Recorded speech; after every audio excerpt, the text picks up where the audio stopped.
Hello, আসসালামু আলাইকুম। তোমরা সবাই কেমন আছো? আশা করি সবাই ভালো আছো। আমি নীলিমা রহমান, পড়াশোনা করছি ঢাকা বিশ্ববিদ্যালয়ে। আজকে আমি তোমাদের সাথে হায়ার ম্যাথের সেট অফ ফাংশন চ্যাপ্টারটা পড়ব। চলো আমরা শুরু করি। কিছু এমসিকিউ সলভ করব আর কিছু সিকিউ সলভ করব। এখন চলো আমরা শুরু করছি। এখন দেখো, শুরুতে আমরা কিছু এমসিকিউ সলভ করব, তারপরে কিছু সিকিউ সলভ করব। এখন এমসিকিউ যখন আমরা সলভ করা শুরু করব, আমাদের কি দেওয়া আছে? a ইকুয়াল টু -4 এবং b ইকুয়াল টু 2 6 আর c ইকুয়াল টু 0 আর 2 হয় বাস্তব সংখ্যা আর এর কয়েকটি ব্যবধি দেওয়া আছে, তাহলে a ইউনিয়ন c আমাদের বের করতে হবে। আচ্ছা দেখো তো আমাদের এটা কি দেওয়া আছে? এ দেওয়া আছে -4 মানে একটা ব্যবধি দেওয়া আছে। এর এই ব্যবধিটা কত দেওয়া? -4 থেকে 4 পর্যন্ত ব্যবধি দেওয়া আছে।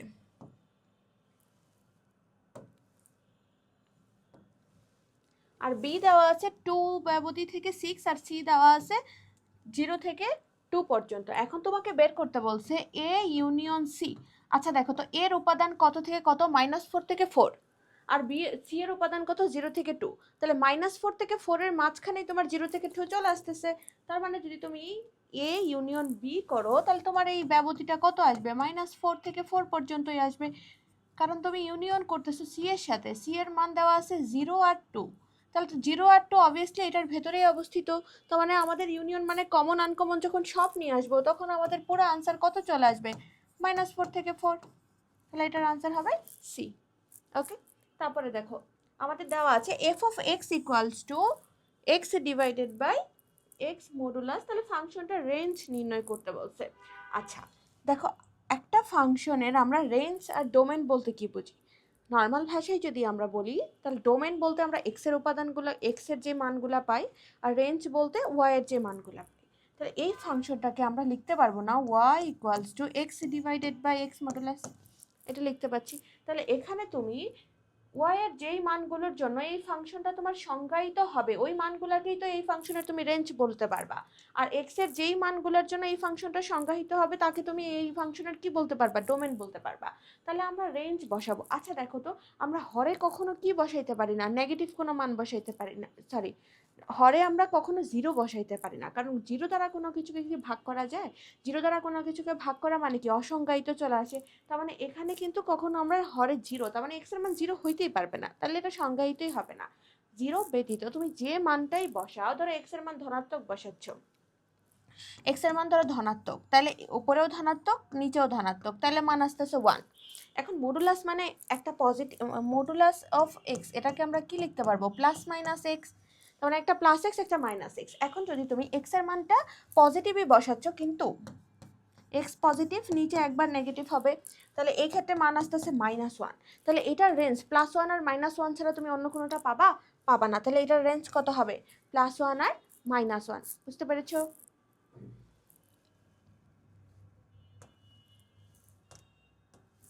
তাহলে দেখো আমরা আনসারটা চেক করে নেই। -4 আর 4, আর এই ফাংশনের রেঞ্জ হবে 1 আর -1। তারপরে এটাতে আমরা যাই। তারপরে আরেকটা এমসিকিউ দেওয়া আছে, যদি সার্বিক সেট ইউ হয়, এই উপসেটের দুইটা উপাদান যদি এ আর বি হয়, তাহলে নিচের কোনটা সঠিক হবে? এটা আমাদের বের করতে বলছে। আচ্ছা দেখো তো, একটা সার্বিক সেট ইউ এর দুইটা উপসেট তোমাকে দিয়ে দিচ্ছে, একটা উপসেট এ আর একটা উপসেট বি। প্রথম সূত্রটা দেখো, এটা ডি মর্গানের সূত্র, আমরা সবাই পড়ছি, যে যদি A union B whole to the power prime হয়, তাহলে এটার মান আমরা কি লিখতে পারি? A prime union B prime, দুইটা পরস্পর সমান হয়, তাহলে এটা রাইট, কারণ এটা ডি মর্গানের সূত্র অনুযায়ী প্রয়োগ হয়। তারপরে দেখো এইটা যেটা দেওয়া আছে, এ বাদ B equals to A prime union, sorry, A prime intersection B prime দেওয়া আছে। দেখো এ বাদ বি মানে কি? এর উপাদান থেকে তুমি বির উপাদানগুলোকে কি করে দিচ্ছ? এ থেকে বি উপাদানগুলোকে সব বাদ দিয়ে দিচ্ছ। তার মানে যে কয়েকটা মান থাকতেছে, ওটা তোমার এর মানটাই থাকতেছে। তারপরে আছে এ প্রাইম। এ প্রাইম মানে কি? ইউ থেকে তুমি এ বাদ দিয়ে দিবা, মানে আমরা এ প্রাইম মানে কি লিখতে পারি?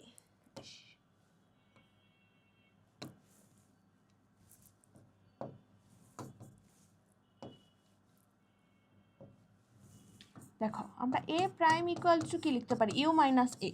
আবার বি প্রাইম ইকুয়ালস টু আমরা কি লিখতে পারি? ইউ মাইনাস বি, তাই না?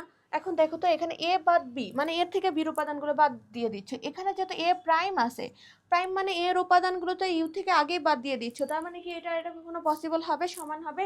তার মানে এটা কিন্তু আমাদের রাইট আনসার না। রাইট হইতো যদি এরকম হইতো যে এ বাদ B equals to A union A intersection B prime, এটা থাকলে এটা রাইট আনসার হইতো আমাদের। তার মানে বি রাইট না। 3 নাম্বারটাও ডি মর্গানের আরেকটা সূত্র, তার মানে আমাদের রাইট কোনটা কোনটা 1 আর 3, তাহলে বি হচ্ছে আনসার রাইট। বুঝতে পেরেছো? তারপরে আমাদের সি নাম্বারটা যেটা দেওয়া আছে, দেখো f of x equals to x plus modulus of x হলে আমাদের F of minus one equals two zero. হ্যাঁ দেখো একটা ফাংশন দেওয়া আছে, এখানে আমরা মাইনাস ওয়ানটা বসাই, কত আসে যে আমাদের F of x equals to দেওয়া আছে x plus modulus of x. এখন আমরা যদি এফ অফ মাইনাস ওয়ান বসাই তাহলে কত আসবে? মাইনাস ওয়ান প্লাস, এখন মডুলাস থাকাতে আমাদের মাইনাসটা কি হয়ে যায়? প্লাসই হয়ে যায়, তাহলে এটার মান কত আসবে? জিরো, তাহলে এটা রাইট। তারপর এফ অফ এক্স এর ডোমেন হবে মাইনাস ইনফিনিটি থেকে প্লাস ইনফিনিটি। আচ্ছা একটা ফাংশনের ডোমেন আমরা কোনটা বলছি? যে ওই ফাংশনে এক্স এর যে মানগুলোর জন্য ফাংশনটা সংজ্ঞায়িত হয়, ওকে আমরা তার ওই ফাংশনের কি বলতে পারবো? ডোমেন বলতে পারবো। দেখো এটা তো একটা লিনিয়ার ফাংশন দেওয়া আছে যে x plus modulus of x, এটা এখানে এমন কোনো মান বসাইলে এটা অসংজ্ঞায়িত হওয়া পসিবল না। তুমি হোয়াট এভার যেটা বসাও এটা অলওয়েজ কি হবে? সংজ্ঞায়িত হবে। তাহলে এটার ডোমেন কি হবে? প্লাস ইনফিনিটি থেকে মাইনাস ইনফিনিটি, তাহলে এটা রাইট।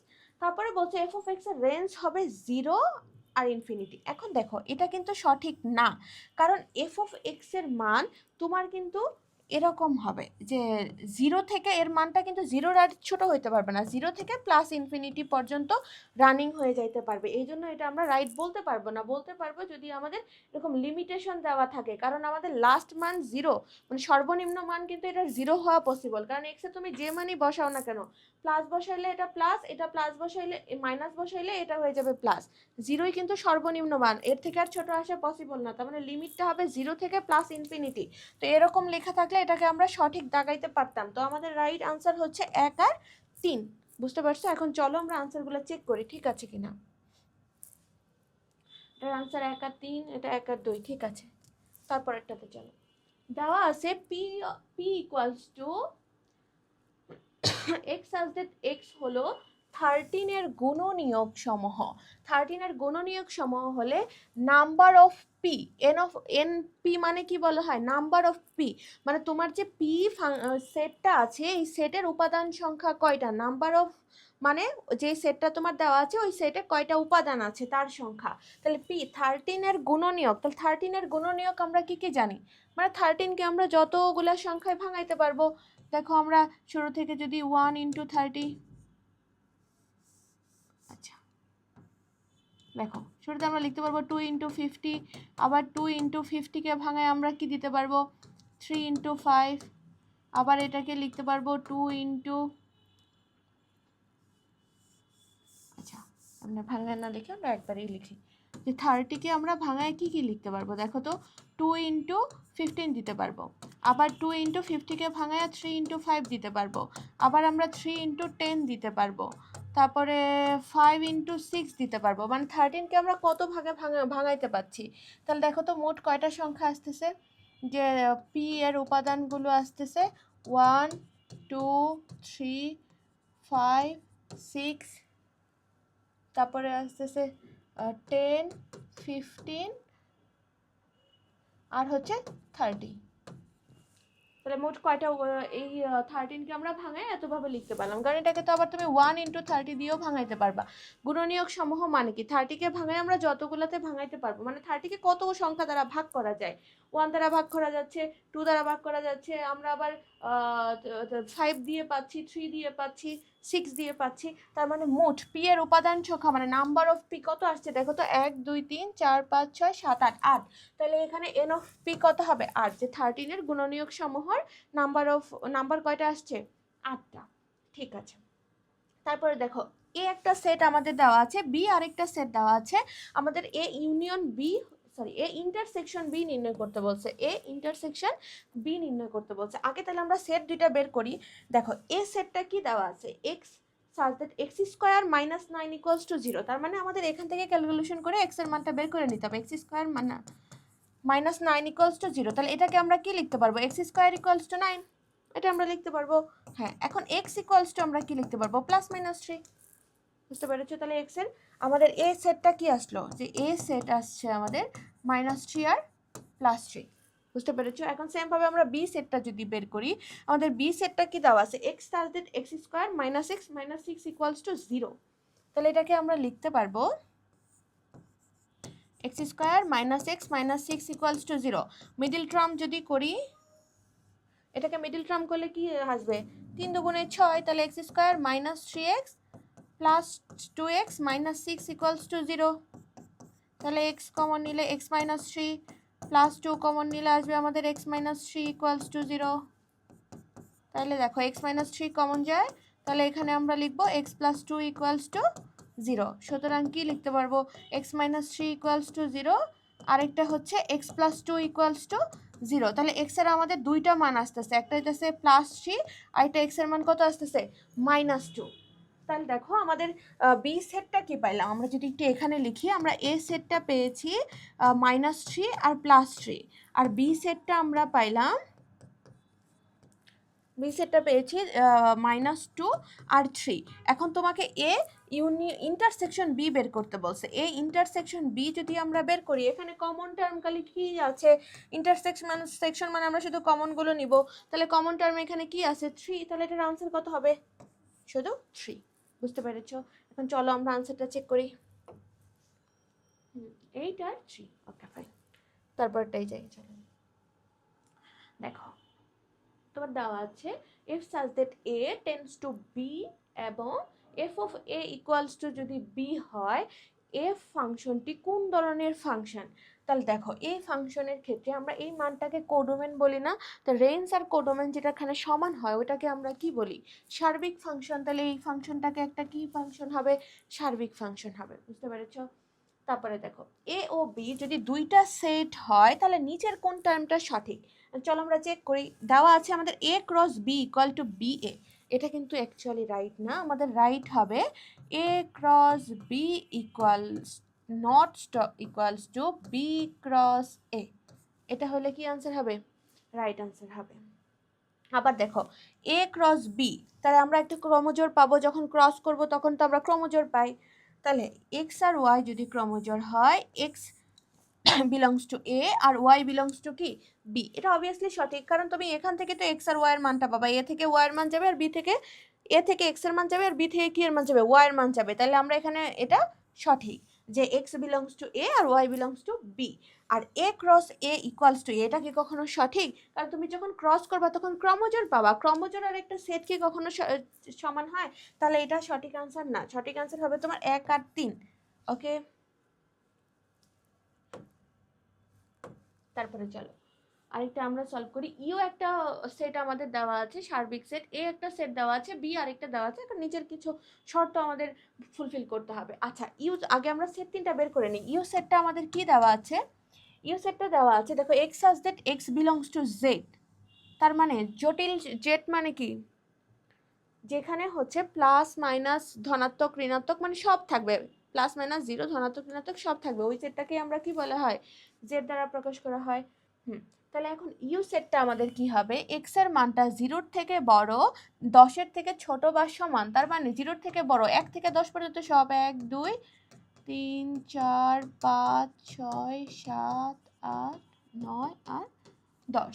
আর এ সেটটা দেওয়া আছে যে x such that x belongs to z, এগুলো একটু মাথায় খেয়াল করবা যখন সেট সলভ করবা, যে x belongs to কি দেওয়া আছে, n দেওয়া আছে না z দেওয়া আছে। বুঝতে পারছো? এগুলো সবসময় খেয়াল করবা, বা r দেওয়া আছে কিনা, r থাকলে শুধু রিয়েল নাম্বার হবে, আর z দেওয়া থাকলে তোমার ধনাত্মক ঋণাত্মক আর জিরো সব নিতে পারবা।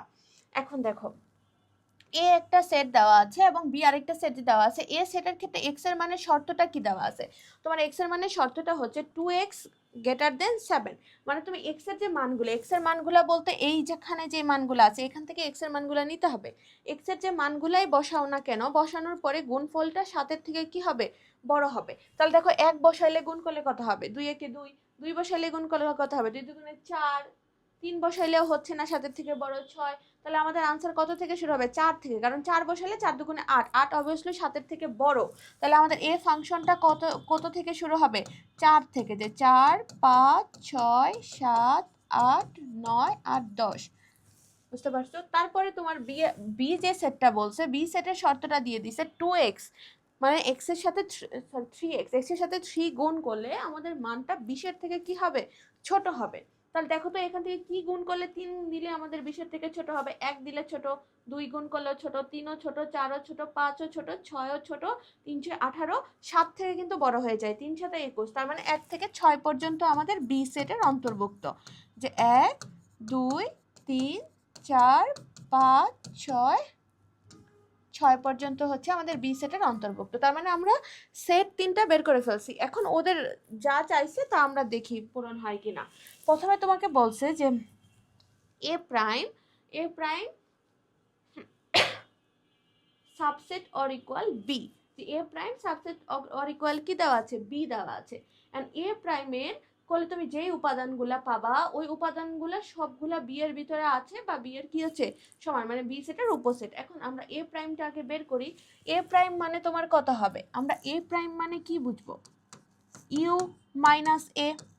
তাহলে ইউ থেকে এর উপাদানগুলা বাদ দিয়ে দিলে এখান থেকে 4 থেকে 10 পর্যন্ত সব বাদ, তাহলে আমাদের থাকবে কি, শুধু থাকবে 1 2 আর 3, এ প্রাইম পাইলাম। এখন বি মানে কত, 1 2 3 4 5 6, তাহলে দেখো তো এর সবগুলা উপাদানই আমাদের কোথায় আছে, বিতে আছে, কোনোটা নাই এমন আছে, নাই, তার মানে আমাদের এক কি হবে, রাইট আনসার। তারপরে বি আমরা চেক করি, বি প্রাইম, আচ্ছা বি প্রাইম মানে কত হবে, তাহলে বি প্রাইম মানে আমাদের ইউ মাইনাস বি। তাহলে দেখো তো আমরা বি প্রাইম মানে ইউ মাইনাস বি করলে আমাদের 1 থেকে 6 পর্যন্ত সব উপাদান বাদ, তাহলে আমাদের থাকবে কত, 7 8 9 আর 10, তাহলে আনসার কত হচ্ছে 7 8 9 10, এটা হচ্ছে বি প্রাইম করলে আমাদের আনসার আসতেছে। তাহলে দেখো B prime subset or equal A, তাহলে দেখো বি এর সবগুলো উপাদানই এর ভেতরে অবস্থিত। এই যে দেখো বি এর সবগুলো উপাদান আমাদের এ সেটের ভেতরে আছে না, 7 8 9 10, তার মানে আমাদের দুইও কি রাইট আনসার। আবার A subset not equals to B, এটা তো অবভিয়াসলি রাইট, কারণ দেখো এর উপাদান যেগুলো এগুলো কি সবগুলো এই যে বি এর ভেতরে আছে, নাই, তার মানে এটাও রাইট আনসার। তাহলে আমাদের এটার আনসার কত হবে 3, 1 2 3 আনসার। তারপরে দেখো f of x minus two equals to দেওয়া আছে 2x মাইনাস 3 হলে এফ অফ 1 এর মান বের করতে বলছে। তাহলে তোমাকে বের করতে হচ্ছে এফ অফ 1 এর মান, কিন্তু তোমাকে দেওয়া আছে f of x equals to x minus 2 equals two 2x minus 1। তাহলে দেখো এখানে তোমাকে এমন একটা সংখ্যা বসাইতে হবে, বসানোর কারণে তোমার জন্য এফ অফ 1 আসে, বুঝতে পারছো? তাহলে এখানে কত বসাইলে তুমি 1 পাবা, এক্স এর মানটা 3 বসাও, এক্স এর মানটা 3 বসাইলেই তুমি এখানে কত পাচ্ছ 3 মাইনাস 2 মানে 1। তাহলে যদি আমরা x ইকুয়ালস টু 3 ইনপুট দেই, তাহলে f of 3 minus 2 equals to আমাদের কি চলে আসতেছে, f অফ 1 আসতেছে না। তার মানে আমরা x এর মানটা কত বসাইলে f অফ 1 পাচ্ছি, f এর মানটা কত বসাচ্ছি, মানে x এর মানটা কত বসাচ্ছি, 3 বসাচ্ছি। আর তুমি তো শুধু খালি লেফট হ্যান্ড সাইডে ইনপুট করতে পারবে না, তোমার রাইট হ্যান্ড সাইডেও ইনপুট করতে হবে। তাহলে 2 ইন্টু 3 মাইনাস 3, তাহলে দেখো এফ অফ 1, তাহলে এফ অফ 1 এর মান আমাদের কত আসলো, 3 দুগুণে 6 মাইনাস 3 মানে 3, তাহলে এটা হচ্ছে তোমার রাইট আনসার। বুঝতে পেরেছো? আর চলো আমরা চেক করি আনসার ঠিক আছে কিনা। ঠিক আছে, এখন চলো নেক্সট যাই। সবাই বুঝতে পারছো? চলো নেক্সটটা পড়ি। এ একটা সেট দেওয়া আছে, এ একটা সেট বলে দিছে 1 2 3 4 এর প্রকৃত উপসেট নির্ণয় করো। আচ্ছা আমরা একটা সেটের উপসেট কিভাবে বের করি, একটা সেটের উপসেট বের করার মানে কিভাবে বের করি বলতে, একটা সেটের উপসেটের সংখ্যা কত এটা আমরা কেমনে জানি, যে একটা সেটের উপাদান সংখ্যা যদি n হয় তার উপসেটের সংখ্যা কি 2 টু দি পাওয়ার n। এখন যদি বলা হয় তোমার প্রকৃত উপসেটের সংখ্যা কি 2 two the power n minus 1। বুঝতে পেরেছো? হ্যাঁ, আমি একটু লিখে দেই যে কোনো সেটের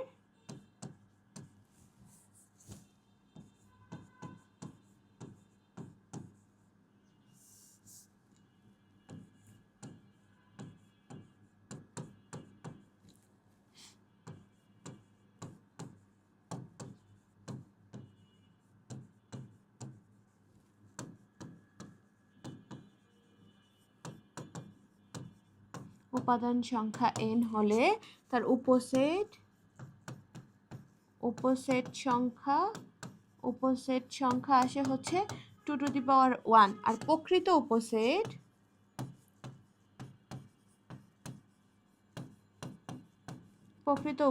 সংখ্যা আসে হচ্ছে 2 two the power n minus 1।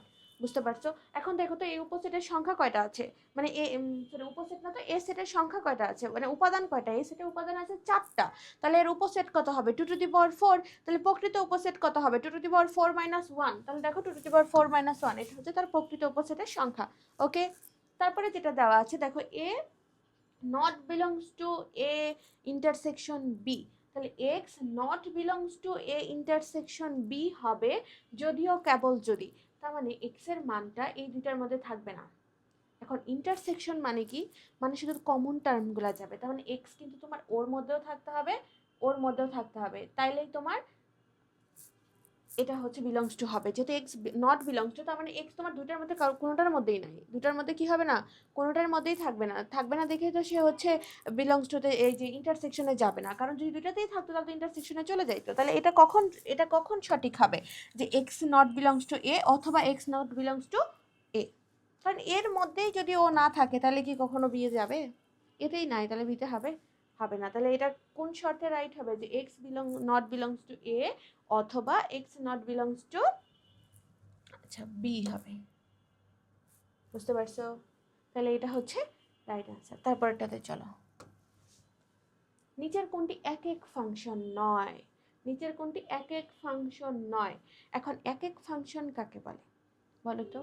একক ফাংশন হচ্ছে যে ফাংশনটাতে তুমি এক্স এর এক একটা ভিন্ন ভিন্ন মান তুমি ইনপুট দিচ্ছ, তার জন্য আউটপুট হিসাবে ওয়াই এর যে মানগুলা পাচ্ছ তা অবভিয়াসলি কেমন মান পাবা, ভিন্ন ভিন্ন মান পাবা। যে এক্স এর তুমি যে মানগুলোই ওখানে ইনপুট করো না কেন তার জন্য ওয়াই এর ভিন্ন ভিন্ন মান বা ভিন্ন ভিন্ন প্রতিচ্ছবি পাবা, তাহলে ওই ফাংশনটাকে আমরা কি বলতে পারবো, এক এক ফাংশন বলতে পারবো। এখন আমাদের যে টার্মগুলো দেওয়া আছে যে নিচের কোনটা এক এক ফাংশন নয়, চলো তো আমরা একটু চেক করি।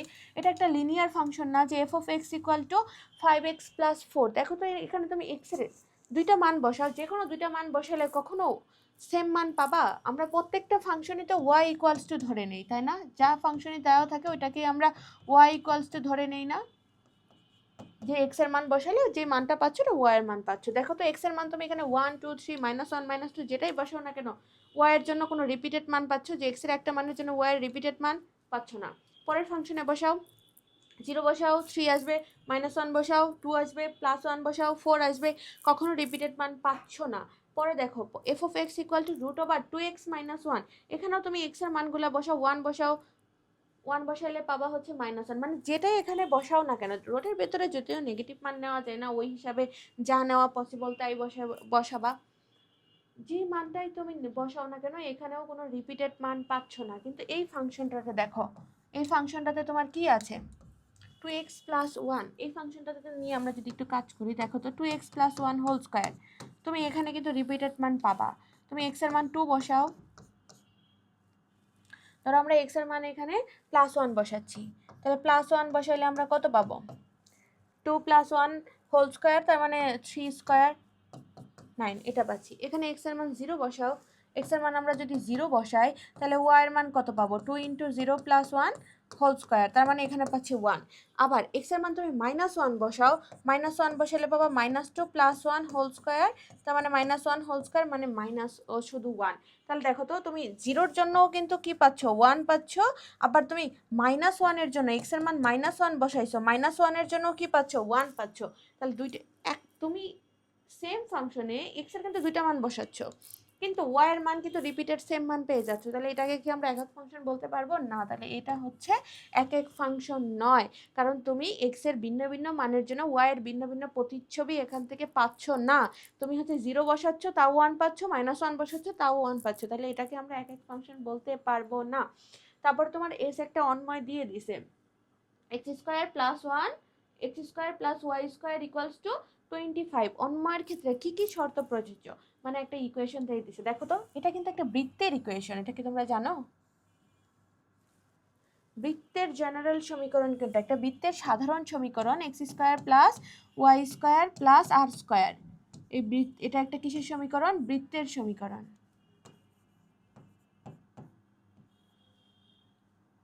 বৃত্তের সমীকরণ x² + y² + r², যার কেন্দ্র মানে এই বৃত্তটার কেন্দ্র হবে 0 0, কেন্দ্রটা কি হবে 0 0 হবে। তাহলে দেখো এটা একটা বৃত্তের সমীকরণ x square plus y square equals to r square, যার কেন্দ্র কি হবে 0 0 হবে।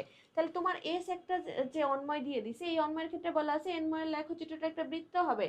হ্যাঁ, এটা অবভিয়াসলি একটা বৃত্ত হবে। এখন দেখো যে এটা কেমনে আপু বৃত্ত হবে, যদি কোশ্চেন করো যে দেখো আমাদের x square plus y square equals to দেওয়া আছে কত 25, তাহলে এটাকে আমরা x square plus y square equals to কি লিখতে পারবো r স্কয়ার মানে 5 স্কয়ার। তার মানে এটা কিন্তু আমাদের ব্যাসার্ধ, ব্যাসার্ধের মানটা কত আসলো 5। তাহলে তুমি যদি ইনপুট করো যে দেখো এক্স আর ওয়াই দুইটাই যদি 0 0 সেন্টার ধরো, ব্যাসার্ধ আর নিয়ে যে একটা বৃত্ত আকার করতে পারবা। বুঝতে পারছো? এই সন্ময়ে বর্ণিত সমীকরণের কেন্দ্র হবে 0 0। বলছি তো আমরা যে এটা যদি বৃত্তের সমীকরণ হয় ওর কেন্দ্র স্থানাঙ্ক কি হয় 0 0 হয়। আর x গ্রেটার দেন 0 হলে y ফাংশনটি y অন্বয়টি একটা ফাংশন হবে, এটা হবে না। কারণ দেখো x গ্রেটার দেন 0, আচ্ছা যেই শর্তই বলা থাকুক না কেন অন্বয় এটাকে তুমি যদি ফাংশন বানাইতে চাও, আমাদের টার্মটা যদি আমরা একটু লিখি যে আমাদের এরকম দেওয়া আছে যে x square plus y square equals to 25, function হিসাবে লিখতে গেলে আমরা ওয়াই স্কোয়ার ইকুয়ালস টু লিখতে পারবো 25 মাইনাস এক্স স্কোয়ার।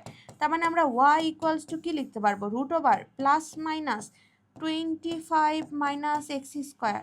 তাহলে দেখো তো তুমি এক্স এর মানটা 0 থেকে বড় সব পজিটিভ মান ইনপুট দিচ্ছ, যে এক্স এর কিন্তু সব এখানে কি মান ইনপুট দিচ্ছ এক্স এর সব পজিটিভ মান ইনপুট দিচ্ছ। এক্স এর পজিটিভ মানের জন্য ওয়াই এর দুইটা করে মান পাচ্ছ, মানে প্রত্যেকটা মানের জন্য একটা প্লাস দিয়ে আর একটা কি দিয়ে মাইনাস দিয়ে। তার মানে রিপিটেড মান অবভিয়াসলি পাবা। তাহলে এটা একটা কি হবে না ফাংশন হবে না, কারণ ফাংশন হওয়ারও আমাদের শর্ত কি ছিল যে যদি তোমার এক্স এর মানগুলোর জন্য ভিন্ন ভিন্ন এক্স এর মান জন্য ভিন্ন ভিন্ন ওয়াই এর মান পাও, ওইটাকে আমরা ফাংশন বলতে পারি। তাহলে এখানে কি পসিবল হচ্ছে তোমার y equal to plus minus root over 25 minus x square.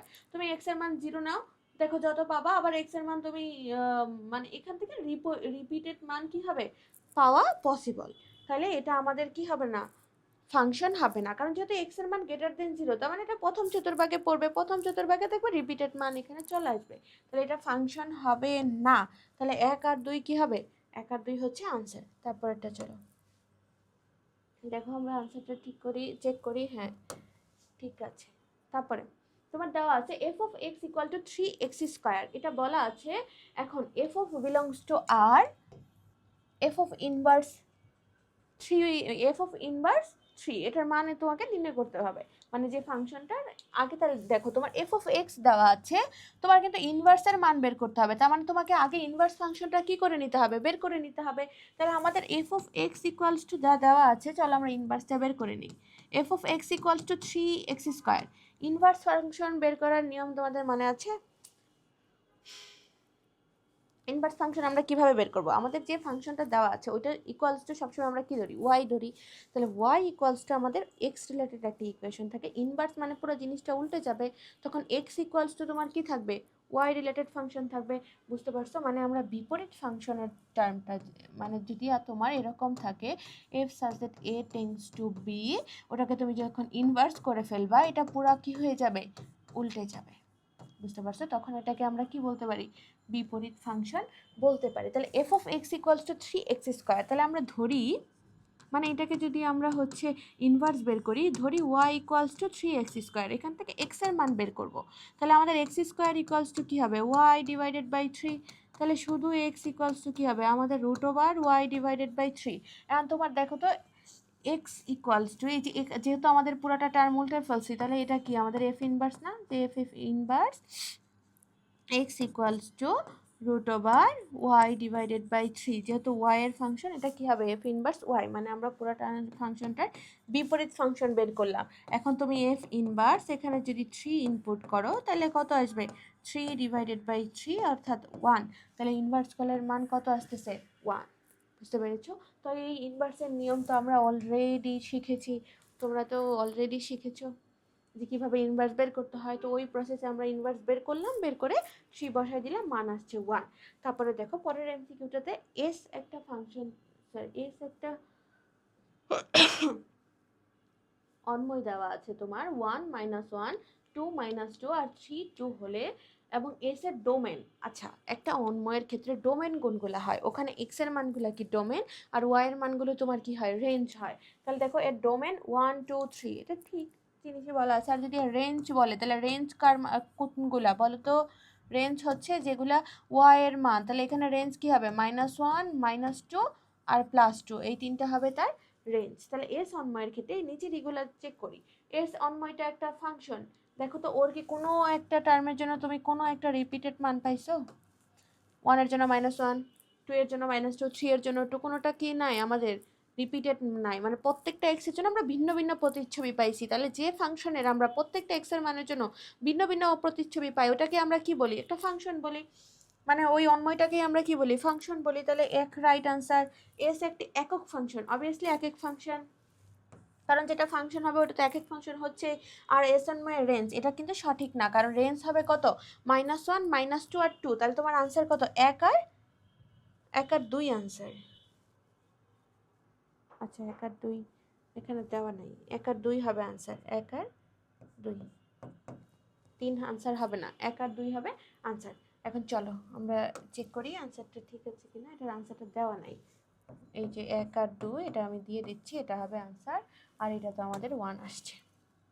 ওকে, তারপরটা আমরা চেক করি। আমাদের একটা ফাংশন দেওয়া আছে f of x equal to x divided by x minus 2, এই ফাংশনের আমাদের ডোমেন বের করতে বলছে। আচ্ছা, একটা ফাংশন দেওয়া থাকলে ওটা ডোমেন বলতে আমরা কি বলছিলাম, যে ওই ফাংশনে x এর মানে x এর যে মানগুলোর জন্য ওই ফাংশনটা কি হবে?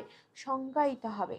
তা ওকে আমরা কি বলবো? ডোমেন বলবো। সবসময় মাথায় রাখবা সংজ্ঞায়িত হতে হবে, কোনো অসংজ্ঞায়িত টার্ম এখানে আসতে পারবে না। জানি মানে এমন কোনো টার্ম বসাইতে পারবে না যেন ফাংশনটা অসংজ্ঞায়িত হয়ে যায়। এমন অসংজ্ঞায়িত টার্ম কি কি আছে বলতে পারবা? একটু লিখে দেই আমি তোমাদেরকে, যে অসংজ্ঞায়িত সবসময় মনে রাখবা ডোমেন রেঞ্জ নির্ণয়ের ক্ষেত্রে যে একটা ফাংশন দেওয়া আছে ও ডোমেন রেঞ্জ নির্ণয় করবো, তাইলে ফাংশনটা যেন অসংজ্ঞায়িত না হয়। অসংজ্ঞায়িত টার্ম কি কি হয়?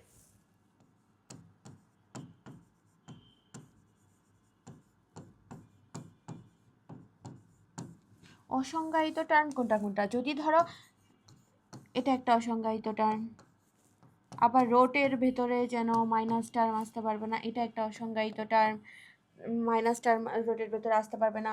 তারপরে হচ্ছে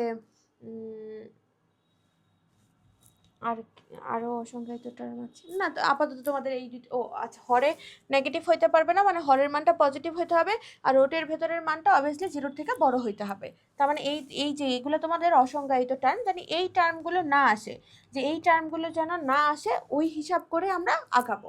এই টার্মগুলো কি করা যাবে না, এগুলো আসা যাবে না, এগুলো এই টার্মগুলো আসা যাবে না।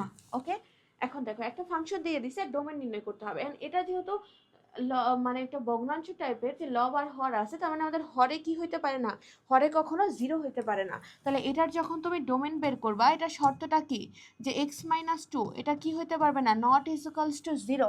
তাহলে দেখো তো x এর মানটাও এখানে কি হইতে পারবে না, নট ইজ ইকুয়ালস টু 2। তাহলে এটার ডোমেন কি হবে? সকল রিয়েল নাম্বারে তুমি বসাইতে পারবা, খালি কোনটা বসাইতে পারবে না? 2। তাহলে এই যে আর থেকে খালি 2টা বাদে আর সবই আর কি হয়ে যাবে? ডোমেন হবে। বুঝতে পেরেছো?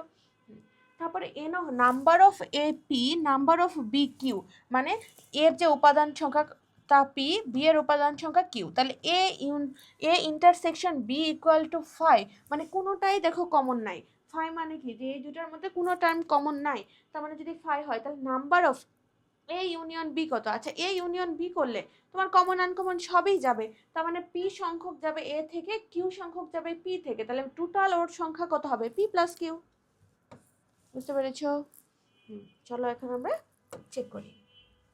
ঠিক আছে, এখন নেক্সটে যাই। যদি এ সাবসেট বি হয় তাহলে নিচের কোনটা সঠিক? এ সাবসেট বি মানে এর সকল উপাদানই তোমার কোথায় থাকবে? বিতে থাকবে। তাহলে নিচের কোনটা সঠিক? দেখো তো, এ ইউনিয়ন বি করলে এ আসবে, এটা কি সঠিক হচ্ছে? এর উপাদানগুলো তোমার বি এর মধ্যে আছে, এখন তুমি যখন ইউনিয়ন করবা কমন আনকমন সব যাবে, মানে বি এর গুলাও যাবে, তার মানে কি এটা হবে? এখানে কিন্তু অর ইকুয়াল বলা নাই, যে এর সবগুলাই বি আছে এটা কিন্তু বলা নাই, বা সমান, তার মানে এটা সঠিক না। এখন দেখো, এ ইন্টারসেকশন বি, ইন্টারসেকশন বললে শুধু কমন টার্মগুলো যাবে, যেগুলো এতেও আছে বিতেও আছে, তার মানে অবভিয়াসলি এটা এ হবে। বুঝতে পারছো? কারণ কমন টার্ম মানে এ থেকে যেগুলো আছে ওগুলাই তো যাবে, বি এর গুলো তো আর এক্সট্রা আসবে না, তার মানে এটার আনসার এটা হবে। এটা 2টা বাই মিস্টেকে আসছে। ওকে, এখন দেখো এ সেটের উপাদান দেওয়া আছে A B C D E হলে পি অফ এ উপাদান কত, পি অফ এ মানে পাওয়ার অফ উপসেট এর সংখ্যা কত। তাহলে আমরা উপসেট কিভাবে বের করি, 2n, এখানে n ইকুয়াল টু উপাদান সংখ্যা কয়টা দেওয়া আছে 5টা, তাহলে এটা কত হবে 2^5, 2^5 মানে কত 32, তাহলে আনসার কত হবে আমাদের 32। বুঝতে পেরেছো? চলো আমরা আনসারটা চেক করি। ঠিক আছে, তারপরে নেক্সটে যাই। আমাদের এমসিকিউ টার্ম শেষ, এখন আমাদের সিকিউ সলভ করতে হবে। এমসিকিউ এর পার্টটা আমাদের শেষ, এখন আমরা সিকিউ সলভ করবো। বেশ কিছু সিকিউ আছে, চলো আমরা সলভ করি। একটা শ্রেণীতে 192 জন শিক্ষার্থীর মধ্যে 2+, এটা একটু খুবই মনোযোগ দিবা, একটা শ্রেণীতে 192 জন শিক্ষার্থীর মধ্যে 2x+11 জন শিক্ষার্থী রসায়ন নিয়েছে। তার মানে রসায়ন নিয়েছে টোটাল শিক্ষার্থী 2x+1, রসায়ন নিয়েছে টোটাল শিক্ষার্থী 2x+1। তারপরে 3x+1 জন শিক্ষার্থী পদার্থবিজ্ঞান নিয়েছে, আবার 2x+8 জন শিক্ষার্থী গণিত নিয়েছে। মানে টোটাল 192 জনের মধ্যে এই সংখ্যার্থীগুলা পদার্থ, রসায়ন আর গণিত নিয়েছে। 5 জন শিক্ষার্থী কেবলমাত্র পদার্থবিজ্ঞান আর রসায়ন নিয়েছে। যে পদার্থবিজ্ঞান আর রসায়ন নিয়েছে কয়জন, 5 জন। আবার x+7 জন শিক্ষার্থী রসায়ন আর গণিত নিয়েছে। আবার x+1 জন শিক্ষার্থী শুধুমাত্র গণিত নিয়েছে। আর x জন শিক্ষার্থী আছে যারা 3টা বিষয়ই নিয়েছে, অ্যান্ড প্রত্যেক শিক্ষার্থী অন্তত একটি বিষয় করে নিয়েছে। এটা হচ্ছে তোমার উদ্দীপকটা আমাদের দেওয়া আছে। আর আমাদের এ নাম্বার কোশ্চেনটাতে বলছে প্রমাণ করো যে এ বাদ B subset A union B. এটা একটা ইজি একটা প্রমাণ, চলো আমরা করে ফেলি। যদি ছোট একটা প্রমাণ, এ ইকুয়ালস টু, আমরা আগে ধরি, আচ্ছা যা আগে প্রমাণ করতে বলছে এটাকে লিখে নেই। যে আমাদের প্রমাণ করতে বলছে এ বাদ B equals to A union B. আচ্ছা আমরা ধরি একটা উপাদান এক্স, এটা হচ্ছে বিলংস টু এ বাদ বি, যে এক্সটা আমাদের এ বাদ বি দুইটাতেই আছে। তাহলে আমরা এইটা মানে আমাদের দেখো এক্স এর মানটা আমরা এ বাদ বি মানে যে মানগুলো পাবো ওগুলো কার মধ্যে আছে, এর মধ্যে আছে। তাহলে আমাদের এক্স বিলংস টু কি এ, যেহেতু আনসারটা আমাদের এ টার্মে আসতেছে, তাহলে এখান থেকে আমরা এটাও তো লিখতে পারি যে x belongs to A union B, কারণ কমন আনকমন সব আসবে। এটা এই এক্সটা এখান থেকে আসতেছে, তার মানে এই এক্সটা তো এদের মধ্যেও থাকবে, কমন টার্ম থাকবে না। তার মানে তখন আমরা একবারে এটা সমান সমান কি লিখে দিতে পারবা, এ বাদ B equals to A union B. Easy একটা জিনিস, একটু সাজায় তোমরা লিখে ফেলবা। বুঝতে পারছো? তারপরে আমরা হচ্ছে বি নাম্বারটা সলভ করি। চলো, যে বি নাম্বারটাতে আমাদের বলছে এক্স এর মান নির্ণয় করতে, যে এক্স এর যে মানটা এটা আমাদের বের করতে হবে। এখন আমাদের যে টার্মগুলো দেওয়া আছে, আমরা একটা পেজ অ্যাড করি, এই টার্মগুলো আমাদের লিখতে হবে। বি সলভ করছি আমরা। কি কি আমাদের দেওয়া ছিল, যে গণিত, একটু আগে এগুলো লিখে নিই, যে গণিত নিয়েছে টোটাল শিক্ষার্থী, পরে রসায়ন,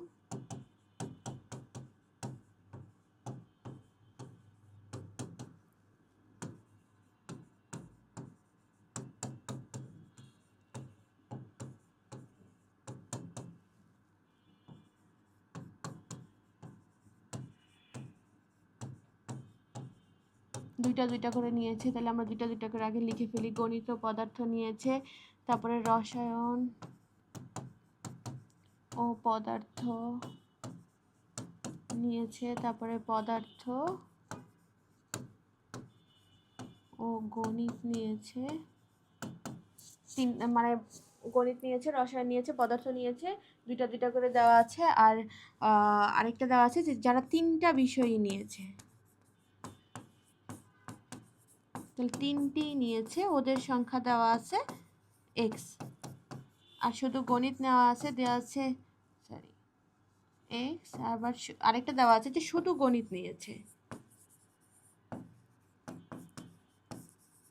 শুধু গণিত নিয়েছে x+1, এটা দেওয়া আছে। আবার রসায়ন, এখন আমরা চলো টার্মগুলো একটু দেখে আসি কত কত ছিল। যে রসায়ন নিয়েছে 2x+1 আর পদার্থ নিয়েছে 3x+5। 2x+1 আর পদার্থ 3x+5 আর রসায়ন নিয়েছে 2x+11 আর 2x+11 রসায়ন, পদার্থবিজ্ঞান 3x+5 আর গণিত নিয়েছে 2x+8। গণিত নিয়েছে 2x+8 আর রসায়ন আর পদার্থ নিয়েছে দেওয়া আছে 5 জন। দেখো পদার্থ আর রসায়ন নিয়েছে 5 জন আর x+ নিয়েছে রসায়ন আর গণিত। x+ নিয়েছে রসায়ন আর গণিত, যে রসায়ন, আচ্ছা একটা রিপিটেড হয়ে গেছে, এখানে গণিত আর আমরা রসায়ন দিই। এটা দেওয়া আছে x+7। এই টার্মগুলো কিন্তু আমাদের দেওয়া আছে। এখন এখান থেকে আমরা ক্যালকুলেশন করে x এর মানটা বের করব। টোটাল স্টুডেন্ট কিন্তু দেওয়া আছে 192 জন। আচ্ছা দেখো তো, গণিত নিয়েছে মানে টোটাল 192 জনের মধ্যে গণিতের সংখ্যা 2x+8। টোটাল রসায়নের মধ্যে মানে টোটাল সংখ্যার মধ্যে রসায়ন নিয়েছে 2x+11 আর টোটাল সংখ্যার মধ্যে পদার্থ নিয়েছে 2x+5। এখন গণিত আর রসায়নের সংখ্যা আবার x+7, রসায়ন আর পদার্থ 5, পদার্থ ও গণিত এটার কোনো সংখ্যা দেওয়া নাই, আবার তিনটাই নিয়েছে x, আবার শুধু গণিত নিয়েছে x+1। এখন এগুলার ভেতরে এই সংখ্যাগুলাই কিন্তু এটার ভেতরে আছে, তাই না? তার মানে সংখ্যাগুলো কিন্তু মার্চ হয়ে আছে। আমাদেরকে আলাদা আলাদাভাবে বের করতে হবে যে গণিত টোটাল কয়জন নিছে, রসায়ন টোটাল কয়জন নিছে, পদার্থ টোটাল কয়জন নিছে। আমরা আলাদা আলাদাভাবে যদি বের করতে পারি তখন আমরা ক্যালকুলেশন করতে পারবো। এখন দেখো আমরা কিন্তু এখানে দুইটা দুইটা করে যখন নিয়েছিলাম, দুইটার ক্ষেত্রে একটু চেক করো তো, গণিত আর রসায়ন এটা কিন্তু দেওয়া আছে, রসায়ন পদার্থ মানে দুইটার ক্ষেত্রে দেওয়া আছে, কিন্তু এটা দেওয়া নাই। তো এটা যদি আমরা একটু বের করে নিই, এটা বের করার ক্ষেত্রে পদার্থ আর গণিতের মধ্যে দেখো তো, গণিত নিয়েছে টোটাল কয়জন, 2x+1, আবার শুধু গণিত নিয়েছে কত, x+1। তাহলে পদার্থ আর গণিত কত হবে, শুধু গণিতটা যদি ওখান থেকে বাদ দিয়ে দিই, যে টোটাল হইতেছে 2x+8 হচ্ছে টোটাল গণিত, তার থেকে শুধু গণিত x+1 এটা মাইনাস করলাম। আবার তিনটা বিষয় নিয়েছে কিছু শিক্ষার্থী, তাহলে তিনটা বিষয়ে কিছু শিক্ষার্থী নিয়েছে, তিনটা বিষয় নিয়েছে কতজন শিক্ষার্থী, x। তাহলে তো এই সংখ্যাটাও এখানে মার্চ হয়ে আছে, তাহলে এই সংখ্যাটাও আমরা এখান থেকে কি করলাম, মাইনাস করলাম। তারপরে দেখো তো,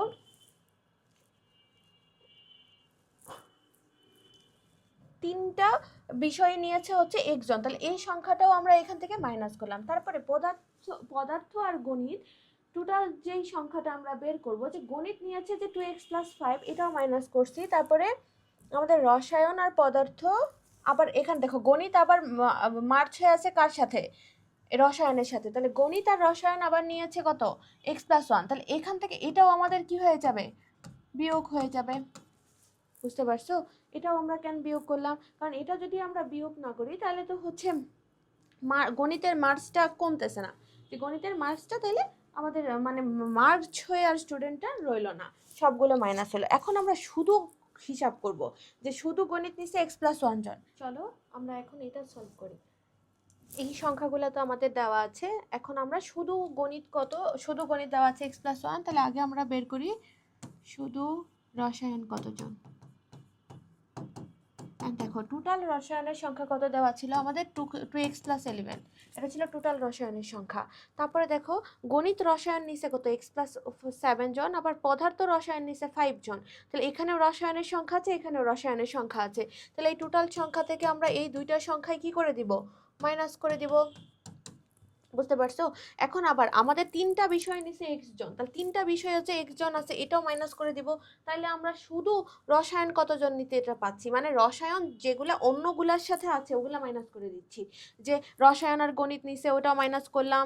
তারপরে হচ্ছে এই রসায়ন তো টোটাল, আরেকটা কি ছিল, রসায়ন আর গণিত কত এটা মাইনাস করছি, পদার্থ আর রসায়ন কত এটাও মাইনাস করছি। তাহলে দেখো তো আমাদের টার্ম এখানে কত আসে, 2x+11, তারপরে হচ্ছে আমরা মাইনাস করছি পদার্থ আর রসায়নের -1, তারপরে রসায়ন আর গণিত ছিল x+7। আচ্ছা দেখো তো, রসায়ন আর গণিত এটাতে আছে ছিল x+1, এটার মধ্যে যে তিনটা বিষয় যে ওর মধ্যে ঢুকেছিল না, তাহলে এখানে কিন্তু আমাদের x+7 এর থেকে এই যে x+7 ওর সাথে কিন্তু আমাদের আবার -x করতে হবে। কারণ মাইনাস এটা কিন্তু ওদের মধ্যেই ঢুকে আছে, কারণ তিনটা স্টুডেন্টই আবার এক্স নিছে, তাহলে এই যে মাইনাস আবার টোটালটাও আমরা মাইনাস করলাম, তাহলে আমরা শুধু রসায়নের সংখ্যাটা পাচ্ছি। তাহলে আবার একটু চিন্তা করো তো, শুধু রসায়নেরটা আমরা কিভাবে বের করতেছি। শুধু রসায়নের ক্ষেত্রে আমাদের টোটাল রসায়নের সংখ্যা মাইনাস কোনগুলা ওর সাথে মার্চ হয়েছে ওগুলা মাইনাস করব। তাহলে রসায়ন আর গণিত x+7 জন, এন্ড রসায়ন আর গণিত যে x+7 এর সাথে কিন্তু তিনটা বিষয় যে x, এটাও তো মার্চ হয়ে আছে, তাহলে এটা মাইনাস করব। দেন শুধু পদার্থ আর রসায়ন আছে 5 জন, এটাও মাইনাস করব। আবার তিনটা বিষয়ে একজন, এটাও আমরা মাইনাস করব, কারণ সবসময় আমরা শুধু রসায়নটা বের করতে চাই। তাহলে যেখানে যেখানে রসায়ন সহ আমাদের হচ্ছে মার্চ হয়েছিল ওগুলোকে কি করে দিবা, বিয়োগ করে দিবা। তাহলে বিয়োগ করলে দেখো তো আমাদের টার্মটা কত আসে, 2x + 11 - 5, তারপরে এখানে এটা কাটাকাটি, তাহলে +7, তারপরে -x, তাহলে আমাদের আসবে হচ্ছে x - 1। তাহলে x শুধু রসায়ন কত আসতেছে, x - 1 আসলে আমাদের শুধু রসায়ন। সেম ভাবে চলো এখন আমরা শুধু ম্যাথ দেওয়া আছে, তাহলে শুধু পদার্থ বের করব। তাহলে শুধু পদার্থের ক্ষেত্রে টোটাল পদার্থ কত দেওয়া ছিল, 3x + 5, তাহলে টোটাল পদার্থ দেওয়া 3x + 5। তাহলে টোটাল পদার্থ থেকে যেগুলো আমাদের হচ্ছে রিপ্লেস হয়েছে ওগুলো আমরা মাইনাস করব। দেখো টোটাল পদার্থ ছিল 2x + 5, এটা থেকে তাহলে এই যে পদার্থ ও রসায়ন, তাহলে -5 পদার্থ রসায়ন, এটা মাইনাস করে দিবা। তাহলে -5 পদার্থ রসায়ন। তারপরে আবার গণিত আর পদার্থ, দেখো তো গণিত আর পদার্থ কতজন, y, এর সাথে আবার x মার্চ হয়ে আছে, তাহলে আমাদের y মাইনাস কত হবে, x। আবার টোটালটা আমরা কি করব, মাইনাস করব, তাহলে এই যে -x। তাহলে এখন আমরা শুধু পদার্থটা পেয়ে গেলাম। তো এটা যদি একটু ক্যালকুলেশন করি, তাহলে আমাদের দেখো 5 5 কাটাকাটি, 3x থেকে -x গেলে এখানে হবে 2x মাইনাস, আর এখানে থাকবে y - x, এটা আমাদের আসলো এই টার্ম থেকে। তারপরে দেখো আমাদের শুধু পদার্থ গেল, তার শুধু ম্যাথ দেওয়া আছে। এখন আমরা দুইটা দুইটা করে শুধু যদি বের করতে চাই, যে দেখো এখানে কিন্তু তোমার ডিরেক্ট টার্ম দেওয়া আছে পদার্থ আর রসায়ন 5 জন, তাহলে শুধু পদার্থ আর রসায়ন যেমন 5 জন দেওয়া আছে, ওরকম আমরা যদি শুধু রসায়ন আর গণিত বের করতে চাই, যে শুধু রসায়ন ও গণিত, তাহলে শুধু রসায়ন আর গণিত, তাহলে দেখো তো x+7 জন আছে, আর এর সাথে তোমার রিপ্লেস হয়ে থাকবে শুধু তিনটা সংখ্যা যারা আছে ওটা, তাহলে x+7 কি হবে, -x। তাহলে আমরা শুধু রসায়ন আর গণিত পাচ্ছি, কারণ টোটাল তিনটা নিচে ওরা ওদেরটা শুধু বিয়োগ করে দিচ্ছি। তাহলে এই টার্মটা ডিরেক্ট কত পেয়ে গেলাম, এই টার্মটা আমরা পেয়ে গেলাম হচ্ছে 7। তারপরে দেখো শুধু গণিত আর পদার্থ, শুধু গণিত আর পদার্থ কতজন আছে, দেখো তো টোটাল গণিত ছিল কত, 2x + 8, এটা ছিল টোটাল গণিত, ওর মধ্যে শুধু গণিত নিছে কত, x+1, তাহলে এই টার্মটা তোমার মাইনাস হবে, শুধু গণিত নিছে x+1, এটা আমাদের বিয়োগ হয়ে গেল। তারপরে দেখো শুধু গণিত x+1, ঠিক আছে, শুধু 2x+1, এটা হচ্ছে টোটাল গণিত, ওর থেকে শুধু গণিত ছিল হচ্ছে x+1, এটা আমরা মাইনাস করলাম। তারপরে গণিত আর আমরা তো শুধু গণিত আর পদার্থ বের করবো, তাহলে গণিত আর পদার্থ আরেক, এই যে দেখো পদার্থ এখানেও আছে, তাহলে এটাও কি করব, এখান থেকে মাইনাস করে দিব, তাহলে এখানে আসবে -5। আরও কি কোনোটা মাইনাস হচ্ছে,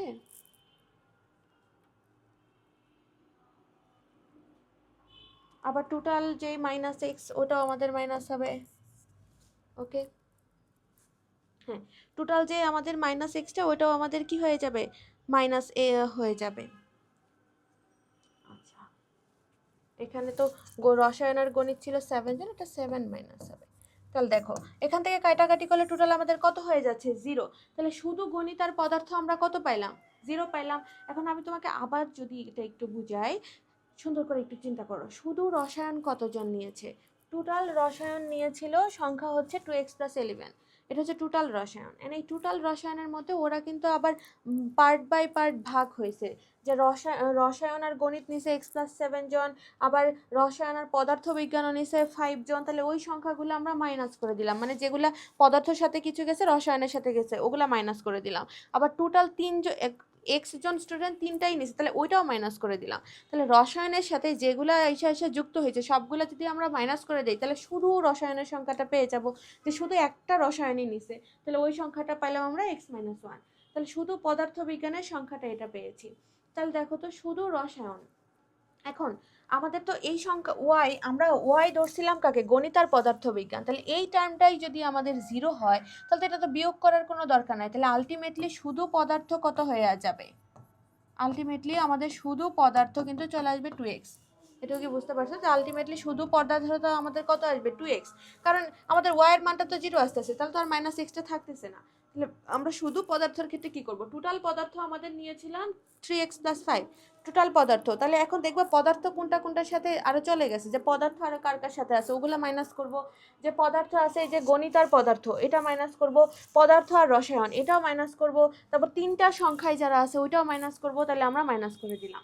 তারপরে শুধু গণিতের সংখ্যা আমাদের দেওয়াই ছিল, এখন শুধু রসায়ন আর গণিত, শুধু রসায়ন আর গণিত, তাহলে দেখো তো শুধু রসায়ন আর গণিতের সাথে তোমার কিন্তু তিনটা সাবজেক্ট যারা ওইটাও ঢুকে আছে, তাহলে ওইটা আমরা মাইনাস করে দিলাম। শুধু গণিত আর পদার্থ, দেখো তো আমাদের গণিত ছিল এত 2x + 8, এটা থেকে শুধু গণিত যারা আছে ওদেরটা মাইনাস করো, মাইনাস করলে আবার আমরা এখানে গণিত আবার রিপ্লেস হয়ে আছে পদার্থের সাথে, তাহলে ওইটাও আমরা মাইনাস করে দিলাম, তাহলে ডিরেক্ট আমরা মাইনাস করলে পেয়ে গেলাম এটার সংখ্যা কত 0, যেহেতু এটা 0 পাইছি,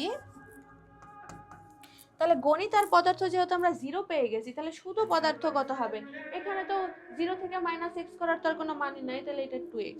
বুঝতে পারছো? এখন দেখো আমরা যদি শুধু রসায়ন পাইছি x - 1, শুধু পদার্থ পাইছি 2x, শুধু রসায়ন আর গণিত পাইছি 7, শুধু গণিত আর পদার্থ পাইছি 0, আর শুধু পদার্থ তো 2x পেলাম, আর শুধু গণিত দেওয়া আছে x + 1, এখন আমরা সব একটা একটা সাবজেক্টটা পেয়ে গেছি, এই সবগুলা যোগ করলে তো 192 পাবো। বুঝতে পারছো? মানে আমরা একটা একটা কেন বের করলাম, একটা একটা না বের করলে তো তোমার ধরো সাপোজ তুমিও নিছো ম্যাথ, আবার তুমি ফিজিক্সও নিছো, আর তোমার একটা ফ্রেন্ডও ম্যাথ আর শুধু ম্যাথ নিছে, আর যখন তো ম্যাথের সংখ্যা ক্যালকুলেশন করবো তুমিও যাবা তোমার ফ্রেন্ডও যাবে, কিন্তু তাহলে তো আমাদের মানুষ 3জন হয়ে যাচ্ছে, টোটাল মানুষ তো তোমরা 2জন।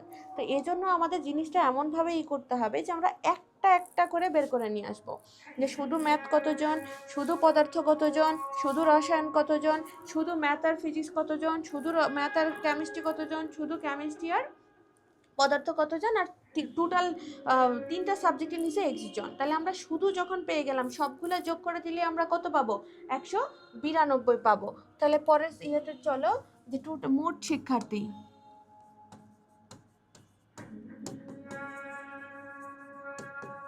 মোট শিক্ষার্থীর সংখ্যা কতজন 192 জন। এখন আমরা মোট সংখ্যার্থী যখন ওই আমাদের কোশ্চেনের অ্যানালাইসিস করে যা পাইলাম ওখান থেকে যদি বের করি, শুধু ম্যাথ ছিল x + x জন, আর তারপরে তোমার শুধু রসায়ন ছিল x - 1 জন, তারপরে শুধু পদার্থ কতজন আমরা পেয়েছিলাম, শুধু পদার্থ পেয়েছি 2x, শুধু পদার্থ পেয়েছি 2x প্লাস এই পদার্থ আর রসায়ন ছিল 5 জন, তারপরে কেমিস্ট্রি আর কোনটা যেন পাইলাম, রসায়ন আর গণিত পাইছি 7 জন, তারপরে প্লাস ওই একটা পাইছি 0, মানে গণিত আর পদার্থ পাইছি 0, তারপরে আর টোটাল সংখ্যা কত x, তাহলে এই পুরাটা ইকুয়াল টু কত হবে 192। বুঝতে পারছো যে আলাদা আলাদা করে প্রত্যেকটা আমরা যখন যোগ করে দিব তখন এটার মানে কত পেয়ে গেলাম 192। এখন দেখো তো আমরা যোগ বিয়োগ করলে কত পাচ্ছি, 3 4 2 3 4 5 5x প্লাস এটা কাটাকাটি 12 ইকুয়ালস টু 192। তাহলে দেখো 5x ইকুয়ালস টু 192 মাইনাস 12, তার মানে আমরা 5x ইকুয়ালস টু কত পাচ্ছি 180, তাহলে শুধু x ইকুয়ালস টু কত পাচ্ছি 180 ডিভাইডেড বাই 5, অর্থাৎ x এর মান আমরা কত পাইলাম 36। তাহলে b এর আনসারে আমাদের x এর মান কত হয়ে গেল 36। বুঝতে পারছো? ম্যাথটা কিন্তু একটু ক্রিটিক্যাল, তোমাদেরকে একটু ধীরে সুস্থে চিন্তা করতে হবে। বুঝতে পারছো? তারপরে চলো আমরা পরের ম্যাথটাতে যাই। পরের ম্যাথটা আমাদের বলা আছে যে কতজন শিক্ষার্থী অন্তত 2টি করে বিষয় নিয়েছে। তাহলে দেখো তো 2টি করে বিষয় আমাদের কতজন আমরা পাইছিলাম, শুধু রসায়ন আর গণিত নিয়েছে 5 জন, আর শুধু গণিত আর পদার্থ তো পাইছিলাম 0, আবার এখানে আমাদের পদার্থ আর রসায়ন দিয়েছিল 5 জন, তাহলে এরা তো 2টা করে নিছে, আবার 3টা বিষয় যে নিছে ওদের মধ্যে তো 2টা আছে, অন্তত 2টা তো ওদের মধ্যে আছে, তাহলে টোটাল সংখ্যা কত হবে। তাহলে আমরা যদি সি এর সলভটা এখানেই করে ফেলি, যে সলভ সি, যে অন্তত 2টা করে বিষয়, তাহলে অন্তত 2টা করে বিষয় মানে রসায়ন আর কেমিস্ট্রি একটা ছিল 5, আরেকটা ছিল 7, একজন ছিল 0, আর 2টা করে নিছে কত, আর 3টা করে নিছে x জন। তাহলে এই টোটাল সংখ্যাটিটাই হবে অন্তত কিসের সংখ্যা, 2টা করে নেওয়ার সংখ্যা, অন্তত 2টি বিষয় নিয়েছে। বুঝতে পারছো? কারণ আগের স্লাইডটাতে দেখো অন্তত 2টি বিষয়, মানে এই যে রসায়ন আর গণিত 7 জন, গণিত আর পদার্থ 0 জন, আর হচ্ছে অন্তত 200 বিষয় রসায়ন আর পদার্থ হইতেছে 5 জন। তাহলে সবগুলোর যোগফল, আর যারা 3টা করে বিষয় নিছে ওখানেও তো অন্তত 2টি বিষয় আছে, তার মানে এই 3টার মোট যোগফল আমরা কত পাবো, বের করি। আমরা তো এক্স এর মান পাইছি, তাহলে এখানে হচ্ছে 12 প্লাস এক্স এর মান 36, তাহলে কত হবে 48 জন। তাহলে এটাই হচ্ছে তোমার আনসার, যে টোটাল অন্তত 2টা করে সংখ্যা নেওয়া, টোটাল শিক্ষার্থীর সংখ্যা কত 48, আর এক্স হচ্ছে 36। বুঝতে পারছো? এখন চলো আমরা পরের ম্যাথে যাই, ওটা শেষ। এখন আমাদের পরের যে ম্যাথটা দেওয়া আছে, জি একটা ফাংশন দেওয়া আছে, ওই ফাংশনটা সংজ্ঞায়িত করা আছে। তারপরে তোমাকে বলছে P of x equals to যদি 3x মাইনাস 2 হয় এর রেঞ্জ নির্ণয় করো। আচ্ছা, আমাদের আমাদের বলা আছে কি যে P of x equals two 3x minus 2। এটা দেখো তো একটা লিনিয়ার ফাংশন না, এখানে কি এমন কোনো টার্ম আছে যেটা বসাইলে অসংজ্ঞায়িত টার্ম আসবে? এরকম কিন্তু কোনো টার্ম আমরা এখানে কি করছি না, দেখছি না। এখন আমরা রেঞ্জ মানে কি, এটা y equal to 3x minus 2, তাহলে এই y এর মানগুলাকেই আমরা কি বলবো, এখানে রেঞ্জ বলবো। এখন এখানে কোনো কিছু বসাইলে তুমি অসংজ্ঞায়িত কোনো মান পাচ্ছ না, x এর যে মানটাই বসাও, 0 বসাও, পজিটিভ নেগেটিভ যে কোনোটাই তুমি পাইতে পারো, তার মানে এটা রেঞ্জ কি হবে, সকল নাম্বার, তার মানে এটা সকল রিয়েল নাম্বার। তাহলে এটা রেঞ্জ কি হবে, এটা রেঞ্জ হবে হচ্ছে সকল রিয়েল নাম্বার। বুঝতে পারছো? কারণ এখানে তো কোনো অসংজ্ঞায়িত টার্ম আসতেছে না, এমন কোনো টার্ম হইতে পারবে না, এমনও কোনো রেস্ট্রিকশন এখানে দেখছো? একটু তুমি প্লাস মান বসাও মান পাবা, মাইনাস বসাও মান পাবা, 0 বসাও মান পাবা, সব মান পাচ্ছ। তার মানে এটা রেঞ্জ কি হবে, সকল রিয়েল নাম্বার। এখন পরের ফাংশনটা তোমাকে বলছে দেখাও যে জি অফ ফাংশনটা এক এক ফাংশন কিন্তু অন্টো ফাংশন নয়। আচ্ছা, এক এক ফাংশন তো আমরা প্রমাণ করতে পারি, যে এখানে আমরা g of x one equals to যদি জি অফ এক্স টু হয়, তাহলে আমরা বলতে পারবো এই ফাংশনটা একটা কি ফাংশন, এক এক ফাংশন, কিন্তু অন্টো ফাংশন নয়। আচ্ছা, অন্টো ফাংশনের ক্ষেত্রে আমাদের শর্ত কি ছিল, অন্টো ফাংশন হওয়ার, অন্টোর আরেক নাম কি, সার্বিক ফাংশন। তাহলে কখন আমরা একটা ফাংশনকে সার্বিক ফাংশন বলতে পারি, যখন ওই ফাংশনের রেঞ্জ আর কোডোমেন কি হয়, সমান হয়, রেঞ্জ আর কোডোমেন সমান হয়, তখন ওই ফাংশনটাকে আমরা কি ফাংশন বলতে পারি, অন্টো ফাংশন বা সার্বিক ফাংশন। তাহলে আমরা বের করে দেখবো যে ওর রেঞ্জ আর কোডোমেন সমান হয় কিনা, যদি সমান হয় তাহলে আমরা ওকে সার্বিক বলতে পারবো, সমান না হলে ওকে আমরা সার্বিক বলতে পারবো না। তার আগে চলো আমরা জি অফ এক্স ফাংশনটা যে এক এক ফাংশন, এটা আগে আমরা প্রমাণ করি।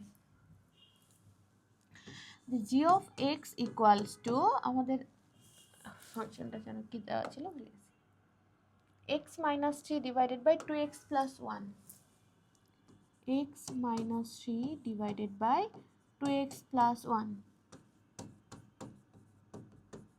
তাহলে এই ফাংশনটা এক এক কিনা, তাহলে আমরা জানি কি যে জি অফ এক্স ফাংশনটি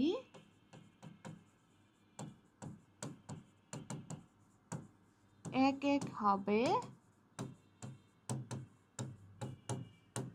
যদি ও কেবল যদি g of x one equals to g of কি হয়, এক্স টু হয়, তখনই আমরা এই ফাংশনটাকে কি বলতে পারবো, মানে এই ফাংশনটাকে আমরা যদিও কেবল যদি x one equals to x two হয়, তাহলে x one equals to x two হওয়ার জন্য আমরা g of x one equals to g of x টুকে নিয়ে দেখি আমরা ওটা বের করতে পারি কিনা। দেখো, জি অফ এক্স ওয়ান মানে আমরা কত বসাইতে পারবো, ওখানে যে এক্স আছে সব জায়গায় কি বসাই দিব, এক্স ওয়ান বসাই দিব।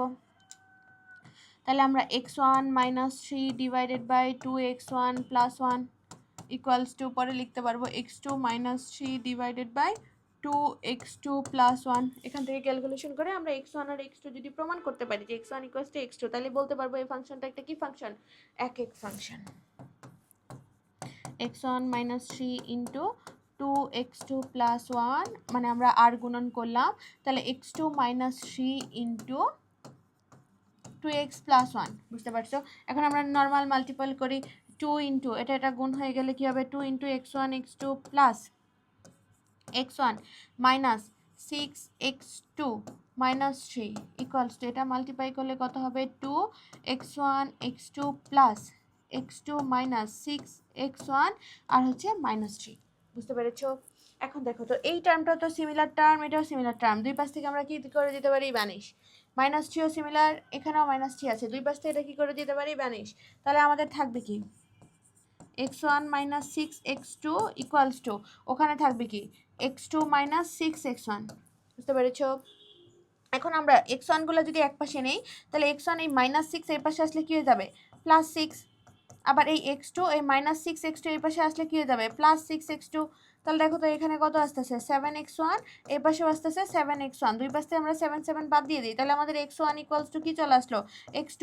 তাহলে আমরা যখন x1 আর x2 প্রমাণ করে ফেলতে পারলাম, তাইলে আমরা কি লিখতে পারবো, সুতরাং g অফ x ফাংশনটি একটি একক ফাংশন।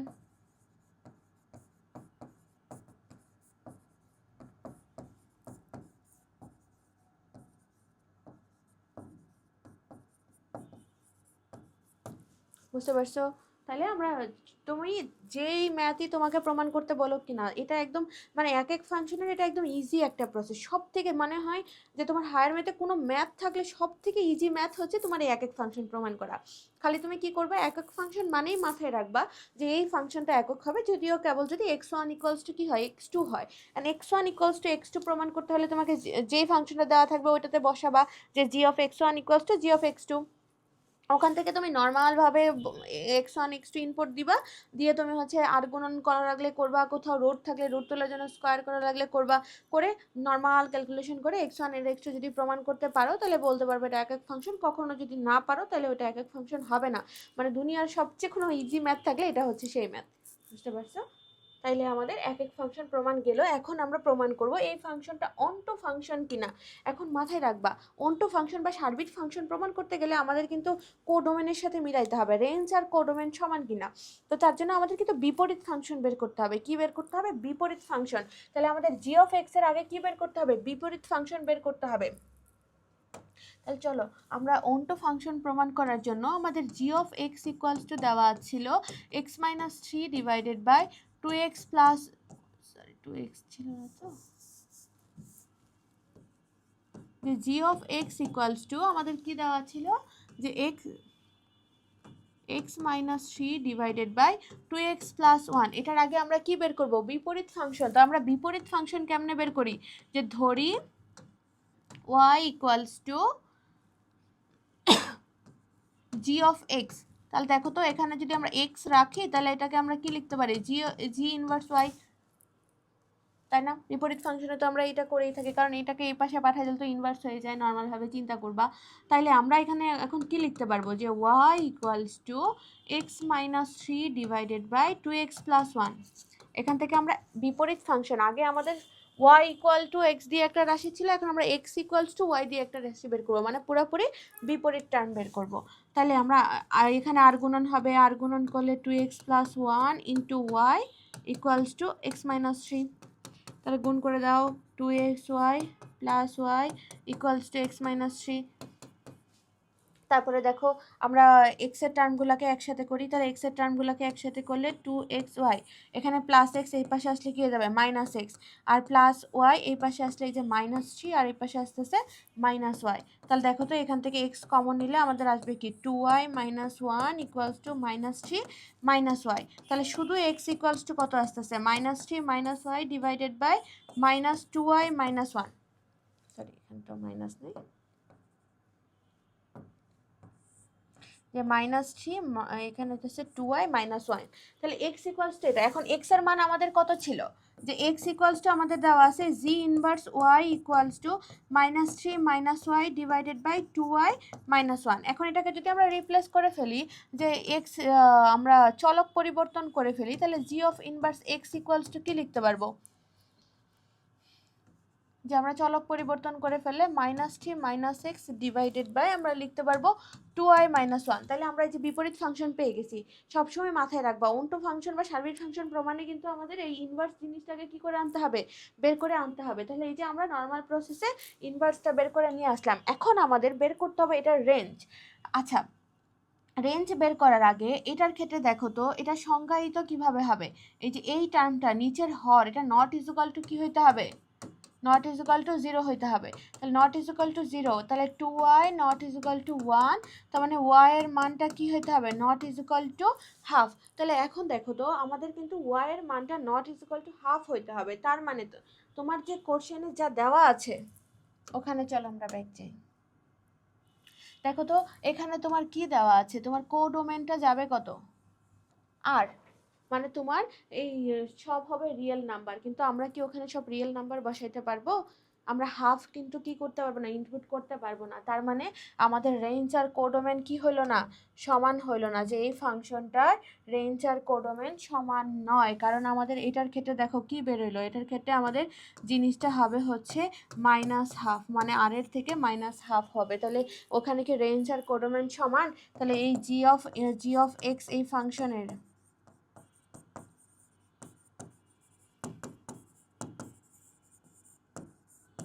রেঞ্জ এবং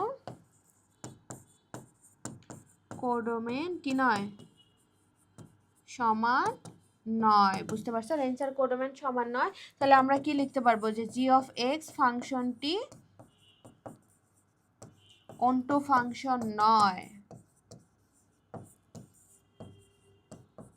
কারণ আমাদের রেঞ্জ আর কোডোমেন সমান হয় নাই। কারণ ওরা দিয়ে দিছে ওখানে রিয়েল নাম্বার, কিন্তু আমরা কি সব রিয়েল নাম্বার ইউজ করলে এটা সংজ্ঞায়িত ফাংশন আসবে, আসবে না। কারণ আমাদের রিয়েল নাম্বার থেকে হাফ কিন্তু নিতে পারবো না, হাফ নিলে নিচে আমাদের 0 আসবে, নিচে 0 মানে আমাদের ফাংশনই সংজ্ঞায়িত হচ্ছে না। কিন্তু তাহলে কি হবে, হবে না। তাহলে এখানে আমাদের রেঞ্জ আর কোডোমেন সমান হচ্ছে না, এই জন্য এই ফাংশনটা এক ফাংশন কিন্তু কি ফাংশন নয়, অন্টো ফাংশন নয়। এখন চলো আমরা পরে যাই। পরেরটাতে তোমার এ একটা সেট দেওয়া আছে, পাওয়ার অফ এ, মানে ওর উপসেটগুলো নির্ণয় করতে বলছে। আচ্ছা দেখো তো তোমার এ যে দেওয়া আছে, A y such that y belongs to R, আবার বড় একটা ইকুয়েশন দেওয়া আছে এটা ইকুয়ালস টু 0। তাহলে আগে তোমাকে এ সেটটা বের করতে হবে, এন্ড এ সেট বের করার জন্য তোমার যে টার্মটা দেওয়া আছে ওই টার্মটা খালি ইউজ করব আমরা, নিয়ে একটু ক্যালকুলেশন করলেই হয়ে যাবে। যে y square minus p plus q into আমাদের আছে y plus p q equals to 0, আমাদের এই টার্মটা আছে। এখন এখান থেকে আমরা এই সেটটাকে বের করে নিয়ে আসবো। তাহলে দেখো তো আগে আমরা একটু ক্যালকুলেশন করি। ওয়াই স্কোয়ার, এই পি প্লাস কিউ এর সাথে ওয়াই কি আছে, গুণ অবস্থায় আছে, তাহলে আমরা গুণ করে দিই। তাহলে গুণ করলে কি হবে, পি ওয়াই প্লাস, এই যে সামনে যেহেতু মাইনাস আছে তাহলে প্লাসে মাইনাসে এখানে কি হয়ে যাবে, প্লাস মাইনাস ভুল করবে না, খুবই সাবধানে ম্যাথ করতে হবে। পি ওয়াই, তাহলে প্লাসে মাইনাসে এখানে minus, q y plus p q equals to আমাদের কি আসলো, 0 আসলো। বুঝতে পারছো, তাহলে এখন দেখো তো এখান থেকে কি কমন যায়, দুটাতে সিমিলার আছে ওয়াই, কমন নিলে ওয়াই মাইনাস পি, আর এখানে কি কমন যায়, কিউ, মাইনাস কিউ কমন নিলে আমাদের হবে কি y minus p equals to 0। এখন আমরা কি কমন নিতে পারবো, সব জায়গায় কমন আছে ওয়াই মাইনাস পি, তাহলে আমাদের হবে এখানে থাকবে হচ্ছে আর ওয়াই মাইনাস কিউ, এটুকু বুঝছো।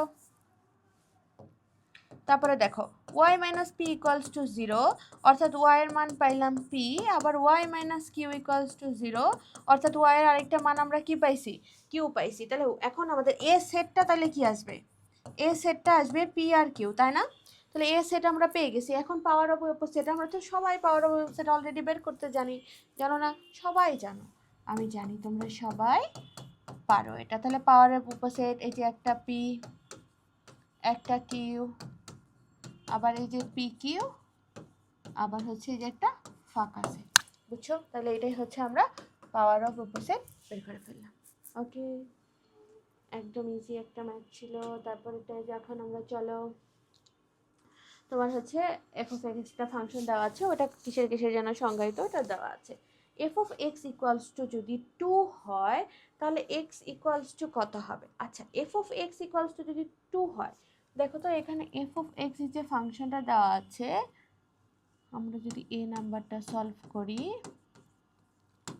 F of x equals to আমাদের দেওয়া আছে 2x divided by x minus 2, তাহলে 2x divided by x minus 2 equals to তোমার কত দেওয়া আছে, 2। অ্যাকচুয়ালি ফাংশনটা তো এখানে মনে হয় অন্য একটা সংখ্যা হবে, হয়তো বা টাইপিং মিস্টেক হইতে পারে, কারণ দেখো এখানে তো ভ্যালিড মান আসতেছে না, 0 ইকুয়ালস টু -4 সংজ্ঞায়িত না। তার মানে F of x equals two 2 এর জন্য ফাংশনটা কি না, সংজ্ঞায়িত না, যে এফ এক্স ইকুয়ালস টু 2 এর জন্য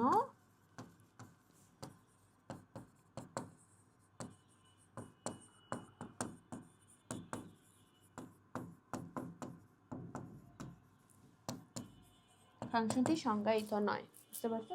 কারণ এখানে মনে হয় অন্য একটা মান আসবে, ওর যদি পরীক্ষায় কখনো এরকম চলে আসে তাহলে লিখে দিবা যে F of x equal to 2 এর জন্য ফাংশনটা কি নয়, সংজ্ঞায়িত নয়। কারণ আমাদের এক্স এর ভ্যালুতে চলে যাচ্ছে, তাহলে আমরা এক্স কিভাবে বের করব?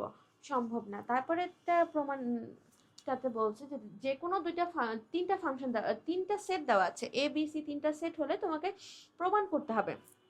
আচ্ছা, প্রমাণ করতে হবে A cross B intersection C equals to A cross B আর বি ক্রস সি। চলো এটা আমরা প্রমাণ করি। আর সি নাম্বারে তোমার বলা আছে এফ অফ এক্স যদি একক ফাংশন আর অন্টো ফাংশন কিনা নির্ণয় করো, তাহলে এটা একক আর অন্টো কিনা আমরা মাত্রই যেভাবে নির্ণয় করছি এটা নির্ণয় করবা, হোমওয়ার্ক তোমাদের। আর হচ্ছে আমি বি নাম্বারটা করাচ্ছি যে যে কোনো সেট এ বি সি এর জন্য তোমাকে প্রমাণ করতে হবে এই টার্মটা আর এই টার্মটা হবে কিনা। চলো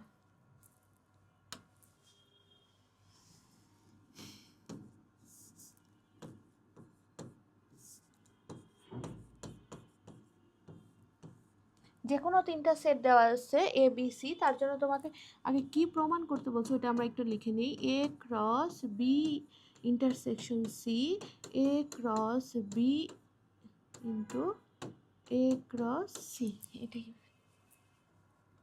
এটাই প্রমাণ করতে বলছে। ইয়েস। এখন এই দুইটা প্রমাণের সময় চলো আমরা আগে ধরে নিই যে ধরি x belongs to a cross b union C. আচ্ছা, একটু ভুল হয়েছে, এখানে x কিন্তু ধরা যাবে না, এটা মাথায় রাখবা। x কিন্তু ধরা যাবে না। x কেন ধরা যাবে না? এখানে ক্রস আছে, এখানেও ক্রস আছে। ক্রস হয়ে গেলে ওইটা কি তখন শুধু একটা টার্ম থাকে? তখন তো ক্রমজোড় হয়। তার মানে x আর y কিন্তু দুইটা ধরতে হবে, এটা মাথায় রাখবা সব সময়। x আর y আমাদের দুইটা ক্রমজোড় ধরতে হবে, ক্রমজোড় আকারে আছে, তাহলে x আর y কি করতে হবে? ধরতে হবে। যে ধরি ক্রমজোড়ের x আর y belongs to a cross B intersection C. তাহলে এখান থেকে দেখো তো এক্স এর উপাদানগুলো আমাদের এ তে আর ওয়াই এর উপাদানগুলো আমরা পাবো কোথা থেকে? বি ইন্টারসেকশন সি থেকে। তাহলে এখানে আমরা কি লিখতে পারবো? যে সুতরাং এক্স বিলংস টু এ এবং y belongs to B intersection C, এটা আমরা লিখতে পারি। হ্যাঁ, তারপরের লাইনে আমরা লিখতে পারবো এক্স বিলংস টু এ এবং ওয়াই বি এতেও আছে, ওয়াই সি এতেও আছে, তাহলে ওয়াই বিলংস টু বি ও ওয়াই বিলংস টু কি লিখতে পারবো? সি। বুঝতে পেরেছো? এখন যেহেতু আমাদের ক্রমজোড় ছিল, তার মানে কিন্তু আমাদের কি করতে হবে? মাল্টিপ্লাই করতে হবে। তাহলে এইটার সাথে আমাদের একবার ও মাল্টিপ্লাই হবে, আবার এটার সাথে একবার আমার ও কি হবে? মাল্টিপ্লাই হবে। তাহলে আমরা এর পরের লাইনে কি লিখতে পারবো? যে এক্স বিলংস টু এ ও ওয়াই বিলংস টু বি এবং এক্স বিলংস টু এ ও ওয়াই বিলংস টু সি। বুঝতে পারছো?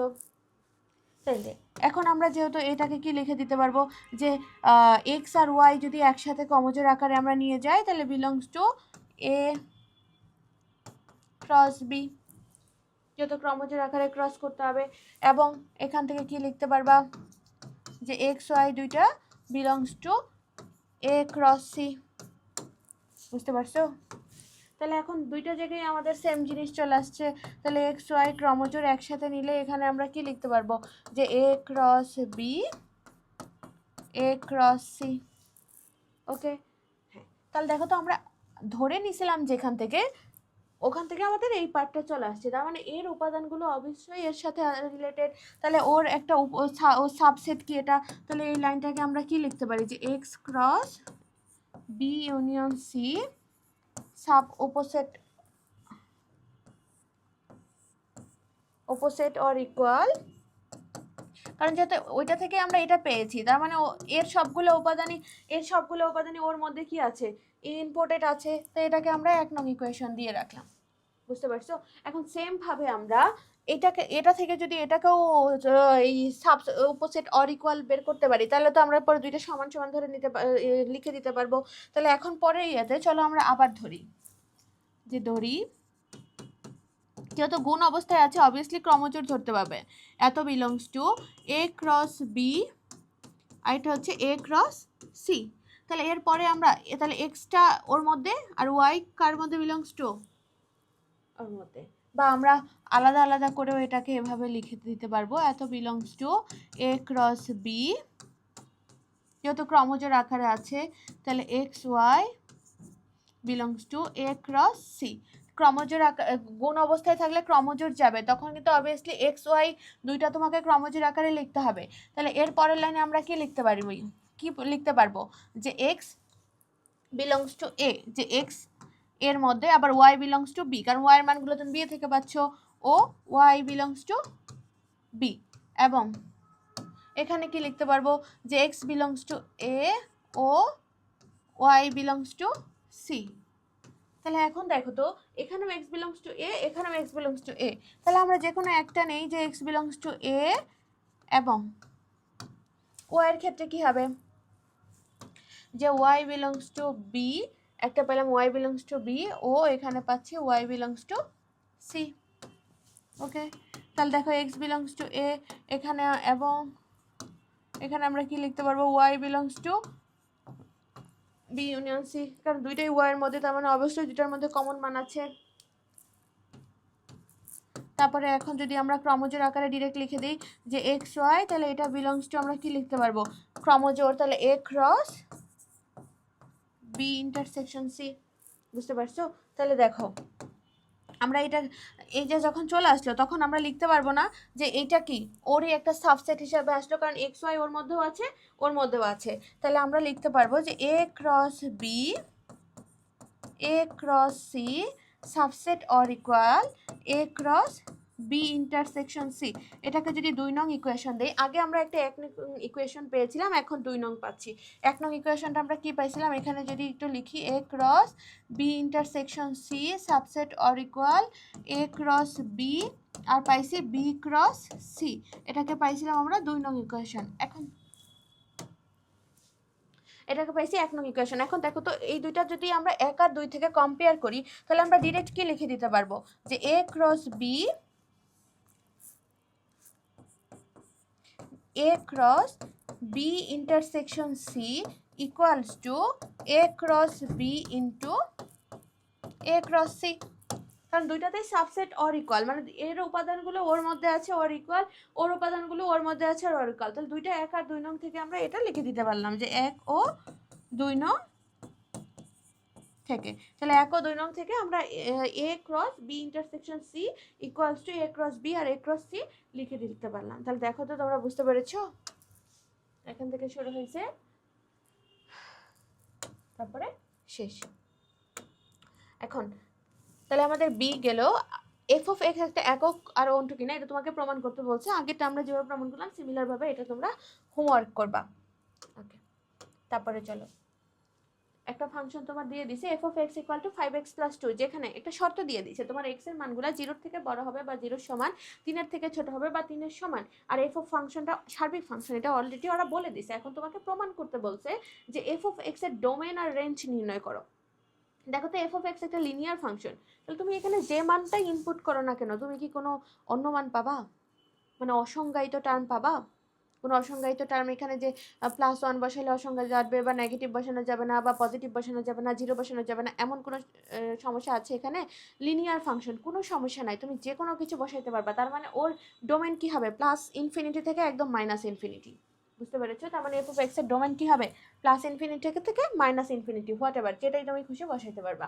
তারপরে রেঞ্জ কি হবে, তার মানে এটা তুমি ডোমেনটা একদম কি রেখে দিবা রিয়েল নাম্বার আর রেঞ্জ। তুমি এখানে যাই বসাও না কেন অসংজ্ঞায়িত টার্ম পাচ্ছ না, সব রিয়েল নাম্বারই পাচ্ছ, আর কোনোটা যে বসাইতে পারবা না এরকম কোনো লিমিট নাই। তার মানে রেঞ্জও কি হবে রিয়েল নাম্বারই হবে, লিখে ফেলবা যে ডোমেন রিয়েল নাম্বার রেঞ্জও রিয়েল নাম্বার, কারণ এটা একটা লিনিয়ার ফাংশন, কোনো কি নাই চেঞ্জ নাই, মানে কোনো অসংজ্ঞায়িত টার্ম আসবে না, সব কিছুর জন্য এটা কি আসবে অলওয়েজ সংজ্ঞায়িত টার্মই আসবে। আবার যেহেতু এখানে শর্ত দিয়ে দিছে ওই শর্ত আমরা এখানে ইউজ করতে পারবো। আচ্ছা, যদি শর্ত দিয়ে আমরা, যদি শর্ত না থাকলে ডিরেক্ট রিয়েল নাম্বার লিখে দিবা, যেহেতু শর্ত দিয়ে দিছে। তো দেখো আমরা এক্স এর মানটা যে F of x equals two 5x plus 2, x এর মানটা বসাইতে পারবা 0 থেকে 3 পর্যন্ত, তার মানে তার ডোমেন কত হবে 0 থেকে 3 পর্যন্ত। তাহলে এখানে তার ডোমেন কি হবে, ওই উপরোক্ত শর্ত অনুসারে তার ডোমেন কি হবে 0 1 2 3, মানে 0 থেকে 3 পর্যন্ত। তাহলে রেঞ্জ কি হবে, ডোমেনের এই মানগুলো এখানে ইউজ করলেই তুমি রেঞ্জ পাবা যে এক্স ইকুয়ালস টু যদি 0 হয় তাহলে এফ অফ 0 ইকুয়ালস টু কত হবে 2, তারপরে এক্স ইকুয়ালস টু যদি 1 হয় তাহলে এফ অফ 1 ইকুয়ালস টু কত হবে, এখানে 1 বসাও, তাহলে 5 5 একে 5 আর 2 কত হবে 7, আবার এক্স এর মান 2 বসাও, তাহলে এফ অফ 2 ইকুয়ালস টু কত হবে 12, আর এক্স এর মান 3 বসাও, তাহলে এফ অফ 3 ইকুয়ালস টু কত হবে 3 5 15 আর 2 17। তাহলে তোমার এইটার রেঞ্জ কি আসবে, যে ওয়াই এর যে মানগুলো পাইছো, তাহলে এর রেঞ্জ আসবে 2 7 12 আর 17। বুঝতে পারছো, মানে ডোমেন আর রেঞ্জ, যেহেতু এখানে লিমিট দেওয়া আছে, লিমিট না বলা থাকলে তুমি ডিরেক্ট রিয়েল নাম্বার দিয়ে লিখে দিতে। তাহলে এক্স এর ডোমেন যদি এগুলো হয়, এই ডোমেনগুলোর জন্য রেঞ্জ আমাদের কোনগুলো হলো, এগুলো হলো। বুঝতে পারছো? ওকে, দেখো যে এফ অফ এক্স একটা একক ফাংশন, তার মানে এই ফাংশনটা একক হবে কিনা, একক হবে কিনা মানে x1 ইকুয়ালস টু x2 হবে কিনা ক্যালকুলেশন করবা, হয়ে যাবে। মানে খালি ওই লেখাগুলো লিখবা যে এফ অফ এক্সটা একক ফাংশন হবে যদিও কেবল যদি x1 ইকুয়ালস টু কি হয় x2 হয়। এটা দেখো 2 2 দুই পাশ থেকে কাটাকাটি 5 5 কাটাকাটি ইজিলি কিন্তু x1 ইকুয়ালস টু কি হয়ে যাবে x2 হয়ে যাবে, তার মানে এফ অফ এক্সটা একক ফাংশন হয়ে গেছে। এখন ফাংশনটা তোমার লেখচিত্র অঙ্কন করতে বলছে। আচ্ছা দেখো তো F of x 5x plus 2 একটা লিনিয়ার ফাংশন, দেখি তো এটা একটা কি ফাংশন মনে হচ্ছে, সরল রেখা। এ দেখো সলভ বি, এখানে বাকিটুকু সলভ আমি এখানেই তোমাদেরকে করে দিচ্ছি, যে আমরা ধরলাম y equal to 5x plus 2 এটা আছে। এখন আমাদের লেখচিত্র অঙ্কন করতে হলে অবভিয়াসলি কিছু বিন্দু বের করতে হয়, বিন্দু ছাড়া তো তুমি বিন্দু স্থানাঙ্ক ছাড়া তো লেখচিত্র বের করতে পারবে না। তাহলে আমরা যদি একটু নিলাম, ধরো এখানে এখন এক্স এর মানগুলা কিন্তু আমাদের বলে দিছে যে 0 1 2 আর 3, কারণ রেঞ্জটা বলে দিছে। তাহলে তাদের জন্য আমরা ওয়াই এর মানগুলা ওই এতেই পেয়েছি, কত কত পাইছি, 0 এর জন্য পাইছি 2, 1 এর জন্য পাইছিলাম 7, 2 এর জন্য পাইছি 12 আর 3 এর জন্য পাইছি 17, এই মানগুলা পাইছি। এখন এই মানগুলো তুমি একটু গ্রাফে বসাবা, দেখো তো লেখচিত্র পেয়ে যাবা। 0 এর জন্য ধরো +2 এই বিন্দুটা যদি চিন্তা করি, 1 এর জন্য ধরো +7 এটা চিন্তা করি, 2 এর জন্য ধরো +12 এটা চিন্তা করি, 3 এর জন্য ধরো 17 এটা চিন্তা করি, এই যে স্ট্রেট লাইন পেয়ে যাচ্ছ। তাহলে এটাই হবে এই সরল রেখার কি লেখচিত্র। বুঝতে পারছো? পরেরটাকে তোমাকে বলছে এফ অফ ইনভার্স বের করো, বিপরীত ফাংশন আমরা যেভাবে বের করলাম, তারপরে এফ অফ ইনভার্সের লেখচিত্র বের করো, সেম ভাবে এরকম কয়েকটা পয়েন্ট পাবা। এখন একটু একটা জিনিস সবসময় মাথায় রাখো, দেখো তুমি কিন্তু এর বিপরীতটাই বের করবা, তখন এই স্থানাঙ্কগুলো উল্টে যাবে।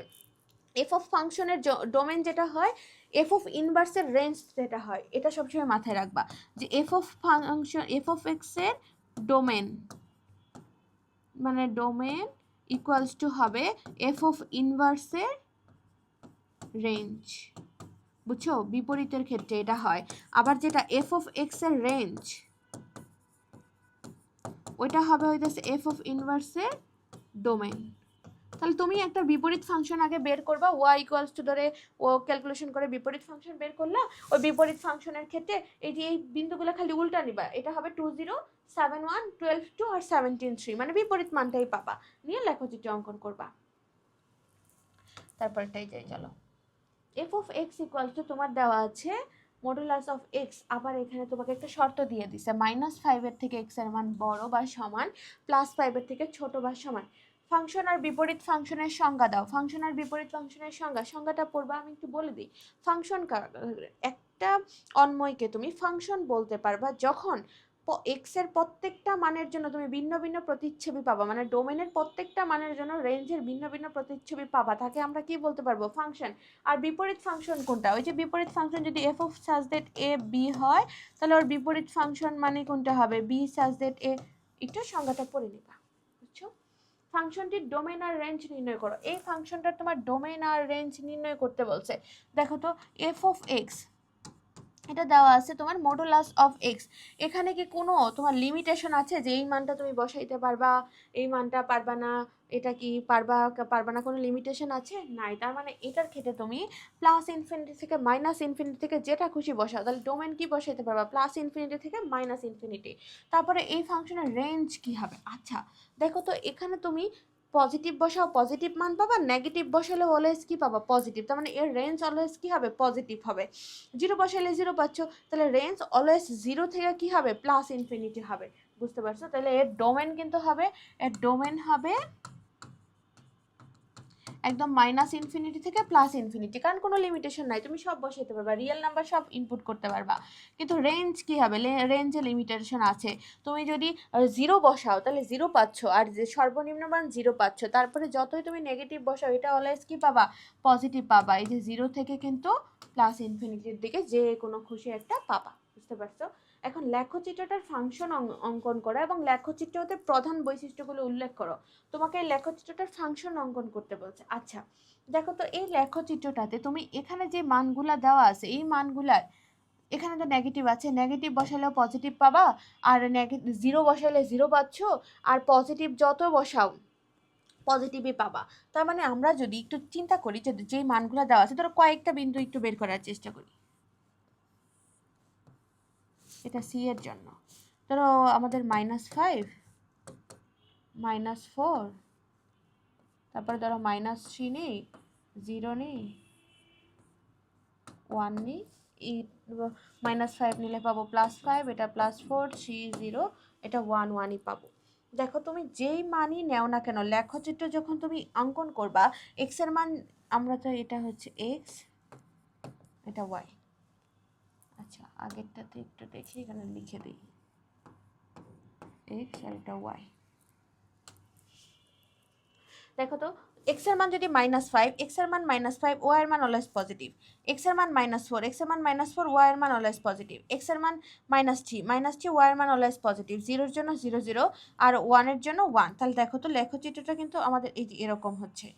সর্বনিম্ন বিন্দু দেখো এখানে কি 0 0 পরে নিচের দিকে আরো আসা সম্ভব, যেহেতু মডুলাস আছে অলওয়েজ এটা কি মান পজিটিভ মান। তার মানে যখন তোমাকে বলছে বৈশিষ্ট্যগুলো লিখো, বৈশিষ্ট্যের জায়গায় কি লিখবা, এই ফাংশনের সর্বনিম্ন বিন্দু কত 0 0 বিন্দু, কারণ 0 0 বিন্দু নিচে কেউ হতে পারবে না, তাহলে এটা একটা বৈশিষ্ট্য যে এই ফাংশনের সর্বনিম্ন বিন্দু কত 0 0। আর দেখো এই ফাংশনটা কিন্তু ওয়াই এর মান অলওয়েজ পজিটিভ, তার মানে এটা কিন্তু কি কি শেপের হচ্ছে দেখো তো, ফাংশনটা একটা বি শেপের, কারণ এটা সব ওয়াই এর কোন দিকে মান সব পজিটিভ মান, ওয়াই এর কোনো নেগেটিভ মান এখানে হবে না। তাহলে এগুলো হচ্ছে প্রধান বৈশিষ্ট্য হবে এই ফাংশনটার। বুঝতে পারছো? এটাই একদম ইজি একটা ম্যাথ।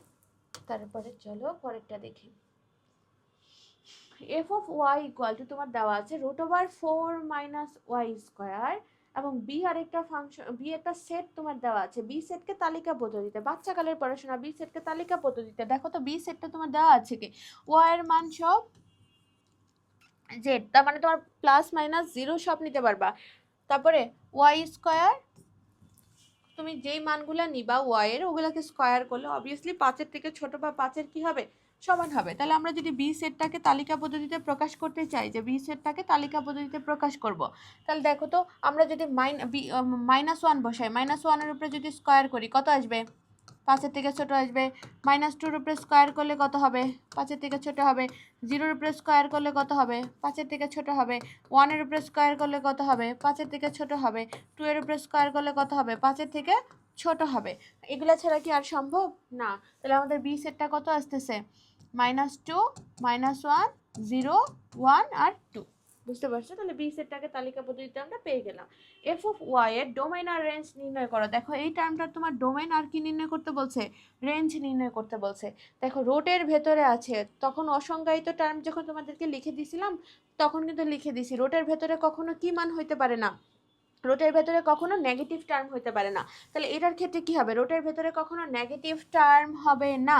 তাহলে বি এর ক্ষেত্রে যখন এর ডোমেন বের করবা সবসময় রুটের ভেতরের যে মানটা এটা কি হইতে পারবে না, নেগেটিভ হইতে পারবে না। তাহলে এটা অবভিয়াসলি 0-র থেকে বড় বা 0-র সমান হইতে পারবে। বুঝতে পারছো? কারণ 0 হলে তো সমস্যা নাই, রুটের ভেতরে 0 হইতে পারে, কিন্তু এই মানটা অবভিয়াসলি 0-র থেকে বড় বা 0-র সমান হবে। তাহলে দেখো তো এখান থেকে আমাদের টার্মটা কি আসবে, যদি আমরা লিখি যে -y², এটা আসতেছে -5। এখন আমাদের সামনে যত মাইনাস রাখতে চাই না, মাইনাস না রেখে মাইনাস দ্বারা গুণ করে দিলে আমাদের এই সাইনটাও কি হয়ে যায় চেঞ্জ হয়ে যায়। তাহলে শুধু y = এটা কত হবে 2। আচ্ছা দেখো তো ওয়াই স্কোয়ার করলে আমাদের ওয়াই স্কোয়ার করলে 4-এর থেকে ছোট বা 4-এর কি হচ্ছে সমান হচ্ছে। তাহলে এখানে কোন কোন টার্মগুলো ইউজ করবো? এই যে আমাদের দেখো ওখানে যেগুলো আছে ওগুলোই কিন্তু এটা আলটিমেটলি চলে আসবে। তাহলে ওয়াই এর মান হিসাবে আমাদের ডোমেন হিসাবে এই শর্ততে কি কি আসবে? যে স্কোয়ার করলে 4-এর থেকে ছোট, -2 বা 4-এর সমান, -1, 0, 1 আর 2। তাহলে এগুলো তুমি তার কি পেয়ে গেলা? ডোমেন পেয়ে গেলা। এখন এই ডোমেনগুলো তুমি এই ফাংশনে বসায় দাও, ওয়াই এর যে মানগুলো রে চলে গেল, y square greater than or equal 0, -4, তারপরে -1 দ্বারা যখন গুণ করি তখন কিন্তু আমাদের চিহ্ন ভিতরের চিহ্নটাও কিন্তু কি হয়ে যাবে? উল্টে যাবে, কারণ পুরো তো জিনিসটা বিপরীত হয়ে যাচ্ছে। বুঝতে পারছো? তার মানে আমাদের ওয়াই স্কোয়ার করলে তোমার মানগুলো 4-এর থেকে ছোট বা সমান হবে। তাহলে ডোমেনের মান কোনগুলো আসলো? -2, -1, 0 আর 1, 2। তাহলে এখন তোমার এই ফাংশনের রেঞ্জ কি হবে? এই মানগুলো এখানে বসাই দিবা, বসাই দিলে যে এই এফ অফ এক্স ওয়াই এর যে মানগুলো পাচ্ছ ওইটাই তো তার রেঞ্জ হয়ে যাবে। তাহলে বাকিটুকু তোমরা করে ফেলবা। ফাংশনটা একক আর অন্ট ফাংশন হবে কিনা আমরা অলরেডি একক আর অন্ট ফাংশন প্রমাণ করছি। এটার বিপরীত ফাংশন বের করবা, বিপরীত ফাংশন বের করে এটার রেঞ্জ বের করবা। আর এখানে বলে দিছে সব কি নাম্বার হবে? রিয়েল নাম্বার হবে। দেখবা যে রিয়েল নাম্বার হচ্ছে কিনা। তাহলে রেঞ্জ আর কোডোমেন সমান হয়ে গেলে ফাংশনটা একক আর অন্ট হবে, আদারওয়াইজ হবে না। তারপরে দেখো এফ অফ এক্স দিয়ে একটা ফাংশন দিয়ে দিছে। এখন তোমার F of x equals to যদি 2 হয়, এক্স এর মান নির্ণয় করো। তার মানে এই মানটা কত? 2। যে F of x equals to তোমার 2 দেওয়া আছে। তাহলে দেখো তো আমাদের 1 divided by √3x + 1 equals to কত দেওয়া আছে? 2। এন্ড রুট তুলতে হলে আমরা দুই পাশে কি করব? স্কয়ার করব। তাহলে 1 ডিভাইডেড বাই 3 প্লাস 1 আর এখানে হয়ে যাবে 4। আর গুণ করো, তাহলে 3x + 1 × 4 ইকুয়ালস টু আসবে কত? আমাদের 1। আর গুণ করার পরে তাহলে আমাদের 3 × 4 = 12, 12x + 4 ইকুয়ালস টু আসবে 1। তাহলে 12x ইকুয়ালস টু আসবে 3। তাহলে x ইকুয়ালস টু আসবে 3/12, অর্থাৎ x এর মান আমাদের কত আসতেছে? 1/4। এটা অ্যান্সার। বুঝতে পেরেছো? x এর মান আমরা বের করে ফেললাম। f অফ x এর ফাংশন ডোমেন নির্ণয় করো এবং ফাংশনটি একক কিনা। তাহলে ডোমেন, আচ্ছা রুটের ভেতরে আছে আবার নিচে ভগ্নাংশ আকারে আছে। তাহলে রুটের ভেতরে থাকলে ওই মানটা কি হইতে পারবে না? জিরো হইতে পারে। রুটের ভেতরে থাকলে ওই মানটা নেগেটিভ হইতে পারবে না। তাহলে জিরোর থেকে বড়, আবার এটা জিরোর সমান হইতে পারবে না। তাহলে নর্মালি কিন্তু রুটের শর্ত হইতেছে গ্রেটার দেন অর ইকুয়াল 0, মানে হইতেছে রুটের ভেতরে যেই টার্মটা থাকবে। কিন্তু এখানে কিন্তু জিরোর সমান হইতে পারবে না। তাহলে এটার ক্ষেত্রে বি এর সলভে, যেহেতু এটা হরে আছে, তোমার 3x + 1 এটা or equal greater than or equal কি হবে?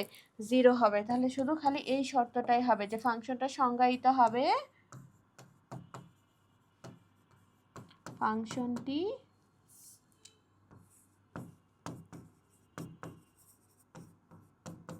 সংজ্ঞায়িত হবে যদি ও কেবল যদি এই যে হরের যে মানটা আছে রুটের ভেতরে ওটা 0 থেকে কি হয়? বড় হয়। তাহলে 3x গ্রেটার দেন -1, তার মানে x এর মান তোমার কি হইতে পারে? -1/3 এর থেকে কি হবে? বড় হবে। তাহলে এটা ডোমেন কি হবে? তাহলে এটার ডোমেন হবে যে x such that xটা কি হবে?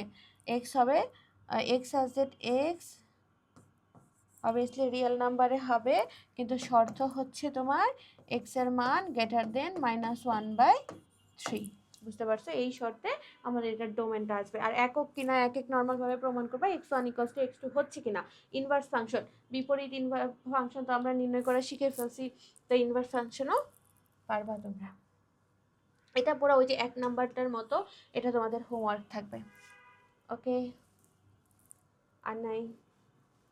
ঠিক আছে, সবাই তোমরা বুঝতে পারছো আশা করি। সবাই ভালো করে পড়াশোনা করো। আবার দেখা হবে নেক্সট আরেকটা ক্লাসে। আল্লাহ হাফেজ।